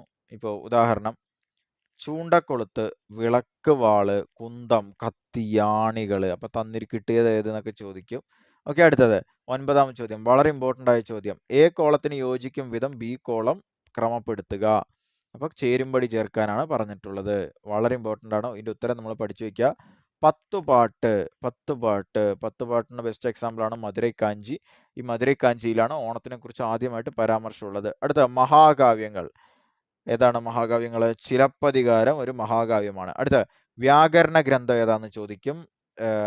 സംഘകാലഘട്ടത്തിലെ പ്രാചീന തമിഴകത്തിലെ ഏതാണ്? തോൽക്കാപ്പിയം. അടുത്ത 11 കീഴ്ണക്കണക്ക് ഏതാണ്? തിരുക്കുറൽ. തിരുവള്ളുവർ എഴുതിയ തിരുക്കുറൽ. അപ്പോൾ ചേരുംപടി ചേർക്കാൻ വേണ്ടി ചോദിക്കും. വളരെ വളരെ ഇമ്പോർട്ടൻ്റ് ആണ്. ചിലപ്പോൾ ഡയറക്റ്റ് ആയിട്ട് ചോദിക്കാം. വ്യാകരണ ഗ്രന്ഥം ഏതാന്നൊക്കെ സ്ഥിരം ചോദിക്കുന്നതാണ്. ഏതാണ്? തോൽക്കാപ്പിയം. അടുത്ത 10ാമത്തെ ചോദ്യം, മഹാശിലാ സ്മാരകങ്ങളുടെ അവശിഷ്ടങ്ങളിൽ നിന്നും പ്രാചീന തമിഴകത്തെ ഉപകരണങ്ങളെ കുറിച്ച് എന്തെല്ലാം വിവരങ്ങളാണ് ലഭിക്കുന്നത്? മഹാശിലാ സ്മാരകങ്ങളുടെ അവശിഷ്ടങ്ങളിൽ നിന്ന് പ്രാചീന തമിഴകത്തെ ഉപകരണങ്ങളെ കുറിച്ച് എന്തെല്ലാം വിവരങ്ങളാണ് ലഭിക്കുന്നത്? വ്യത്യസ്തമായ ഇരുമ്പ് ഉപകരണങ്ങൾ ഉപയോഗിച്ചു, മൺപാത്രങ്ങൾ ഉപയോഗിച്ചു, ശില ഉപയോഗിച്ച് മഹാശിലാ സ്മാരകങ്ങൾ ഉണ്ടാക്കി. അടുത്ത തെക്കേ ഇന്ത്യയിൽ മഹാശിലാ സ്മാരകങ്ങൾ കണ്ടെത്തിയ കേന്ദ്രങ്ങളുടെ പേര്. തെക്കേ ഇന്ത്യയിൽ ഏതൊക്കെയാണ്? അളകരെ, ഓക്കെ, തിരുക്കാമ്പലിയൂർ, പഴനി, ആദിച്ചെല്ലനൂർ, മറയൂർ, ഉമ്മിച്ചിപ്പൊയിൽ, ചെറമനങ്ങാട്. അടുത്ത എന്താണ് നന്നങ്ങാടികൾ? പ്രാചീന തമിഴകത്ത് മരിച്ച ആളുകളുടെ ഭൗതികാവശിഷ്ടം കലത്തിനകത്താക്കി അടക്കം ചെയ്യുന്നു. ഇത്തരം കലങ്ങളെ നന്നങ്ങാടികൾ എന്ന് പറയുന്നു. അടുത്ത മുച്ചിരി എന്ന് പറയുമ്പോൾ മുച്ചിരി പട്ടണം, മുച്ചിരി, വാഗെ എന്നിവ പ്രാചീന തമിഴകത്തെ പ്രധാനപ്പെട്ട തുറമുഖങ്ങളാണ്. വേറെ തുറമുഖങ്ങൾ ഏതൊക്കെയാണ്? തൊണ്ടി, മാന്തേ, കാവേരിപ്പട്ടണം. അപ്പൊ താഴെ തന്നിരിക്കുന്നതിൽ തുറമുഖം ഉള്ളത് ഏത്, ഇല്ലാത്തത് എന്നൊക്കെ ചോദിക്കും. തൊണ്ടി, മാന്തേ, കാവേരിപ്പട്ടണം. അടുത്ത പ്രാചീന തമിഴകത്തെ കച്ചവടത്തിൽ മൂവേന്തന്മാർ വഹിച്ച പങ്ക്. ആരാണ് മൂവേന്തന്മാർ? വാണിജ്യത്തെ നിയന്ത്രിച്ച ആളുകള്, വാണിജ്യത്തിന് ആവശ്യമായ വ്യവസ്ഥകൾ ഉണ്ടാക്കിയിരുന്നവര്. പ്രാചീന തമിഴകത്തെ മൂവേന്തന്മാർ ആരൊക്കെയായിരുന്നു? 3 ആളുകളാണ്. 3 അധികാര കേന്ദ്രങ്ങളാണ് ഉണ്ടായിരുന്നത്. അവരാണ് മൂവേന്തന്മാർ എന്ന് പറഞ്ഞിട്ടുണ്ടായിരുന്നത്. ഇപ്പൊ ഉദാഹരണം ചേരന്മാര്, ചോളന്മാര്, പാണ്ഡ്യന്മാര്. ചേര, ചോള, പാണ്ഡ്യ. അടുത്ത പ്രാചീന തമിഴകത്ത് വാണിജ്യത്തിന്റെ ഉമണർ വഹിച്ച പങ്ക് എന്ത്? പ്രാചീന തമിഴകത്ത് വാണിജ്യത്തിൽ ഉമണർ വഹിച്ച പങ്ക്. സുഗന്ധവ്യഞ്ജനങ്ങളുടെ വിനിമയത്തിനും കയറ്റുമതിക്കും ഉമണർ വഴിയാണ് നടന്നിരുന്നത്. ഇവർ നെയ്തൽ പ്രദേശത്തു നിന്നും ഉപ്പും ഉണക്കമീനും ശേഖരിച്ച് മറ്റ് തിണകളിൽ വിതരണം ചെയ്തു. സുഗന്ധവ്യഞ്ജനങ്ങളുടെ വിനിമയവും കയറ്റുമതിയും ഉമണർ വഴിയാണ് നടന്നിരുന്നത്. ഇവർ നെയ്തൽ പ്രദേശത്തു നിന്ന് ഉപ്പും ഉണക്കമീനും ശേഖരിച്ച് മറ്റ് തിണകളിൽ വിതരണം ചെയ്തു. അടുത്ത പ്രാചീന തമിഴകത്ത് നിലനിന്നിരുന്ന സാധന കൈമാറ്റ സമ്പ്രദായം ഏത് പേരിലാണ് അറിയപ്പെട്ടിരുന്നത്? നമ്മൾ പറഞ്ഞിട്ടുണ്ടായിരുന്നു. എന്താണ്? Noduthal barter system. അടുത്ത പ്രാചീന തമിഴകത്തിന്റെ ചരിത്രം മനസ്സിലാക്കാനുള്ള പ്രധാന സ്രോതസ്സുകൾ ഏതെല്ലാം? സംഘം കൃതികൾ, മഹാശിലാ സ്മാരകങ്ങൾ, നാണയങ്ങൾ, സഞ്ചാരക്കുറിപ്പുകൾ. അടുത്ത സംഘം കൃതികളിലെ പ്രതിപാദ്യ വിഷയങ്ങൾ ഏതെല്ലാം? പ്രാചീന തമിഴകത്തിന്റെ ഭൂപ്രകൃതി, ആടയാഭരണങ്ങൾ, വിനോദങ്ങൾ, ആചാരങ്ങൾ, പ്രധാന തൊഴിലുകൾ, വിശ്വാസങ്ങൾ, ഭൂപ്രകൃതി, വിഭവസമൃദ്ധി, ആഹാരരീതി, ഇതെല്ലാം അതിൽ നിന്ന് കിട്ടും. ഓക്കെ, ആ കൃതികളിൽ നിന്ന് കിട്ടും. അടുത്ത അകംപാട്ടുകൾ, പുറം പാട്ടുകൾ എങ്ങനെ വ്യത്യാസപ്പെട്ടിരിക്കുന്നു? അകംപാട്ടുകൾ നമ്മൾ നേരത്തെ പറഞ്ഞിട്ടുണ്ടായിരുന്നു. വ്യക്തിപരവും കുടുംബപരവുമായിട്ടുള്ള കാര്യങ്ങൾ. പുറം പാട്ടുകൾ എന്ന് പറയുമ്പോൾ പുറത്തുള്ളത്, അല്ലെ? യുദ്ധം, കച്ചവടം തുടങ്ങിയ കാര്യങ്ങൾ. അടുത്ത അകനാനൂറ്, പുറനാനൂറ് എന്നിവ സംഘകൃതികളുടെ ഏത് വിഭാഗത്തിൽ പെടുന്നു? ഏതിലാണ്? എട്ടുതൊക. അടുത്ത സംഘകാലത്തെ 4 കവികളുടെ പേര് എഴുതുക. കപിലർ, പരണർ, മധുരൈ നക്കീരൻ, പാലൈ ഗൗതമനാർ. കപിലർ, പരണർ, മധുരൈ നക്കീരൻ, പാലൈ ഗൗതമനാർ. അടുത്ത പഴന്തമിഴ് പാട്ടുകളുടെ സമാഹാരം ഏത് പേരിൽ അറിയപ്പെടുന്നു? സംഘം സാഹിത്യം അല്ലെങ്കിൽ സംഘകൃതികൾ. അടുത്ത താഴെ കൊടുത്തിരിക്കുന്ന പ്രസ്താവനകൾ ശരിയായതേത്? തോൽക്കാപ്യം മഹാകാവ്യമാണ്. പ്രാചീന തമിഴകത്ത് സുഗന്ധവ്യഞ്ജനങ്ങൾ കയറ്റുമതി ചെയ്തിരുന്നത് ഉമണർ വഴിയാണ്. സംഘകാലഘട്ടത്തിൽ സാധന കൈമാറ്റ വ്യവസ്ഥ നിലനിന്നിരുന്നില്ല. ഏതാണ്? ഇനി ഒന്നുകൂടെ ഉണ്ട്. പ്രാചീന തമിഴകത്തെ അന്തിച്ചന്തകളെ നാളങ്ങാടി എന്ന് വിളിച്ചിരുന്നു. അതിലൊരു സ്റ്റേറ്റ്മെന്റ് മാത്രമാണ് ശരി. ഏതാണ്? പ്രാചീന തമിഴകത്ത് സുഗന്ധവ്യഞ്ജനങ്ങൾ കയറ്റുമതി ചെയ്തിരുന്നത് ഉമണർ വഴിയാണ്. അടുത്ത് ചുവടെ കൊടുത്തിരിക്കുന്നവയിൽ മൂവേന്തന്മാരുടെ അധികാര കേന്ദ്രങ്ങളിൽ ഉൾപ്പെടാത്തത് ഏത്? മധുരൈ, ഉരയൂർ, തൊണ്ടി, മുച്ചീരി. ഏതാണ്? തൊണ്ടി. അത് അവരുടെ അധികാര കേന്ദ്രം അല്ല. ഓക്കെ, ആരൊക്കെയാണ്? ചേര, പാണ്ഡ്യ, ചോള. അടുത്ത ചുവടെ കൊടുത്തിരിക്കുന്ന സംഘകാല കൃതികൾ ഉൾപ്പെടുത്തി പട്ടിക പൂർത്തിയാക്കുക. ഓക്കെ, മഹാകാവ്യങ്ങൾ ഏത്? പത്തുപാട്ട് ഏത്? എട്ടുതൊക ഏത്? ഇതാണ് ഇതിന്ന് എടുത്ത് എഴുതേണ്ടത്. അപ്പൊ ഞാൻ നേരത്തെ തന്നെ പറഞ്ഞുതരാം. മഹാകാവ്യങ്ങൾ ചിലപ്പതികാരം, മണിമേഖല. പത്തുപാട്ട് മധുരൈ കാഞ്ചി, തിരുമുറുകാറ്റുപട. എട്ടുതൊക അകനാനൂറ്, പുറനാനൂറ്. അടുത്ത ചുവടെ തന്നിരിക്കുന്ന സൂചകങ്ങളുടെ അടിസ്ഥാനത്തിൽ പ്രാചീന തമിഴകത്തെ ഏതെങ്കിലും 3 തിണകളെ കുറിച്ച് കുറിപ്പ് തയ്യാറാക്കുക. തൊഴിൽ, ഭൂപ്രകൃതി, അങ്ങനെയുള്ള കാര്യങ്ങളാണ് തന്നിട്ടുള്ളത്. അപ്പൊ നോക്കുക. കുറിഞ്ചി കാടും മലയും, വന വിഭവശേഖരണം, വേട്ടയാടലുകൾ, പുനം കൃഷി. ഇതാണ് കുറിഞ്ചിയിൽ നടത്തിയത്. കുറിഞ്ചി എന്ന് പറയുമ്പോൾ കാടും മലയും. മുല്ല എന്ന് പറയുമ്പോൾ പുൽമേടുകളാണ്, കന്നുകാലി വളർത്തൽ. പാല എന്ന് പറയുമ്പോൾ വരണ്ട പ്രദേശമാണ്, കന്നുകാലി വളർച്ച. മരുതം എന്ന് പറയുമ്പോൾ വയലാണ്, നെല്ല്, കരിമ്പ് കൃഷി. നെയ്തൽ എന്ന് പറയുമ്പോൾ തീരപ്രദേശമാണ്, മീൻപിടുത്തം, ഉപ്പുണ്ടാക്കൽ. അപ്പോൾ തിണ ചേരുംപടി ചേർക്കാൻ വേണ്ടി ചോദിക്കുക, അല്ലെങ്കിൽ ഡയറക്റ്റായിട്ട് ചോദിക്കുക. കുറിഞ്ചി കാടും മലയും, വന വിഭവശേഖരണം, വേട്ടയാടൽ, പുനംകൃഷി. മുല്ലൈ പുൽമേട്, കന്നുകാലി വളർത്തൽ. പാലൈ വരണ്ട പ്രദേശം, കന്നുകാലി കവർച്ചയാണ് അവിടെ ഉണ്ടായിരുന്നത്, കന്നുകാലി കവർച്ച. ഓക്കെ, അവിടെ കട്ടുകൊണ്ട് വരികയാണ്, അവിടെ ഒന്നുമില്ല. ഓക്കെ, മരുതം വയല്, നെല്ല്, കരിമ്പ് കൃഷി. നെയ്തൽ തീരപ്രദേശം, മീൻപിടുത്തം, ഉപ്പുണ്ടാക്കൽ. ഓക്കെ, അടുത്ത് പഴന്തമിഴ് പാട്ടുകളെ കുറിച്ച് കുറിപ്പ് തയ്യാറാക്കുക. പഴന്തമിഴ് പാട്ടുകളുടെ സമാഹരണമാണ് സംഘസാഹിത്യം. മഹാശില സ്മാരകങ്ങൾ നിർമ്മിക്കപ്പെട്ട കാലഘട്ടമാണ്. വിഷയം, രചനാകാലം എന്നിവയുടെ അടിസ്ഥാനത്തിൽ തരംതിരിച്ചു. അകമ്പാട്ട്, പുറംപാട്ട് എന്നിവയുണ്ട്. ഔവയ്യാർ പ്രധാന കവയത്രിയാണ്. ആരാണ് പ്രധാന കവയത്രി ചോദിക്കും, ആരാണ്? ഔവയ്യാർ. അടുത്ത് ധാരാളം കവികൾ ഉണ്ടായിരുന്നു. പ്രാചീന തമിഴകത്തെ സംബന്ധിക്കുന്ന വിവരങ്ങൾ പ്രതിപാദിക്കുന്നു. പഴന്തമിഴ് പാട്ട് എന്ന് പറയുമ്പോൾ സംഘകാലഘട്ടം എന്നും അതിന് മറ്റൊരു പേരുണ്ട്. ഓക്കെ, അപ്പൊ ഇത്രയേ ഉള്ളൂ. ഇതാണ് വളരെ പ്രധാനപ്പെട്ട ചാപ്റ്ററാണ് പ്രാചീന തമിഴകം. ഭൗമ രഹസ്യങ്ങൾ തേടി. ശിലകൾ പൊട്ടിപ്പൊടിയുകയും വിഘടിക്കുകയും ചെയ്യുന്ന പ്രവർത്തനത്തിന്റെ പേര് എന്ത്? ഈ പ്രക്രിയയെ എങ്ങനെ വർഗീകരിക്കാം? ഈ പ്രക്രിയയെ ത്വരിതപ്പെടുത്തുന്ന മനുഷ്യ പ്രവർത്തനങ്ങൾക്ക് ഉദാഹരണം എഴുതുക. ശിലകൾ പൊട്ടിപ്പൊടിയുന്നു, വിഘടിക്കുന്നു, അതിന് പറയുന്ന പേരാണ് അപക്ഷയം. ഈ അപക്ഷയം 3 തരമുണ്ട്. ഭൗതിക അപക്ഷയം, ഇപ്പോൾ വെള്ളമൊക്കെ കെട്ടി നിന്നിട്ടൊക്കെ അത് പൊട്ടുമ്പോൾ, അങ്ങനെയുള്ള ഫിസിക്കൽ ആക്ടിവിറ്റീസ് ഒക്കെ, വെള്ളം വന്നിട്ട് പാറയിൽ തട്ടിക്കൊണ്ടേയിരിക്കുന്നത് പൊടിയാണ്. രാസിക അപക്ഷയം എന്ന് പറയുമ്പോൾ ഇപ്പോൾ വല്ല രാസവസ്തുക്കൾ അല്ലെങ്കിൽ അതുപോലുള്ള സംഭവങ്ങൾ അതിൽ വന്നിട്ട് അത് പൊടിഞ്ഞു പോവുകയാണ്. ഓക്കെ, ലാസ്റ്റ് വൺ ജൈവിക അപക്ഷയം. ഇപ്പോൾ വേരൊക്കെ ഇറങ്ങണമെന്ന് വിചാരിക്കുക, അങ്ങനെ അത് പൊട്ടിപ്പോവുകയാണ്. ജൈവിക അപക്ഷയം. ഇനി മനുഷ്യൻ എങ്ങനെയാണ് ഈ പ്രവർത്തനങ്ങൾ ത്വരിതപ്പെടുത്തുന്നത് അല്ലെങ്കിൽ വേഗത കൂട്ടുന്നത്? ഖനനം ചെയ്യാണ്, പാറ പൊട്ടിക്കൽ, നിലമുഴുതു മറിക്കൽ, കന്നുകാലി മേയ്ക്കൽ, ഇതൊക്കെ ചെയ്യുമ്പോൾ ഈ പ്രക്രിയയ്ക്ക് സ്പീഡ് കൂടും. അടുത്ത സസ്യജന്തുജാലങ്ങൾ അപക്ഷയ പ്രവർത്തനത്തെ സ്വാധീനിക്കുന്നത് എങ്ങനെ? വിശദമാക്കുക. സസ്യങ്ങളുടെ വേരുകൾ ശിലകളുടെ വിടവുകളിലേക്ക് ആഴ്ന്നിറങ്ങുന്നു. സസ്യജന്തുജാലങ്ങൾ ജീർണിക്കുന്നു. അല്ലെങ്കിൽ ചെറുജീവികൾ മാളങ്ങൾ ഉണ്ടാക്കുന്നു. അങ്ങനെ അപക്ഷയം സംഭവിക്കാം. ശിലകൾ പൊട്ടിപ്പൊടിഞ്ഞ് വിഘടിക്കുന്നതാണ് എന്ത്? അപക്ഷയം. അടുത്ത, ശിലകളുടെ രൂപീകരണം അടിസ്ഥാനമാക്കി പട്ടിക പൂർത്തിയാക്കുക. ശില രൂപം കൊള്ളുന്ന പ്രക്രിയ. അപ്പോൾ ആഗ്നേയ ശില അവിടെ കൊടുത്തിട്ടുണ്ട്. ഓക്കെ, അതേപോലെ തന്നെ രണ്ടാമത്തെ ശില അവിടെ കൊടുത്തിട്ടുണ്ട്. അതിൻ്റെ പേരൊന്നും കൊടുത്തിട്ടില്ല, അത് നമ്മൾ എഴുതണം. അതേപോലെ തന്നെ മൂന്നാമത്തെ ശിലയും അവിടെ കൊടുത്തിട്ടുണ്ട്, കായാന്തരിത ശില. ഓക്കെ, നോക്കുക, ശ്രദ്ധിക്കുക. ആഗ്നേയ ശില, അപ്പോൾ ഒരു ഡാഷ് കൊടുത്തിട്ടുണ്ട്. എങ്ങനെയാണ് അത് രൂപം കൊള്ളുന്നത്? മാഗ്മ തണുത്തുറഞ്ഞ് രൂപീകരിക്കുന്നതാണ് ആഗ്നേയശില. പ്രൈമറി റോക്സ് ആണത്. പ്രൈമറി റോക്സ് ആണ്, ആദ്യത്തെ ശിലയാണ്, പ്രാഥമിക ശിലയാണ്, ശിലകളുടെ മാതാവാണ്.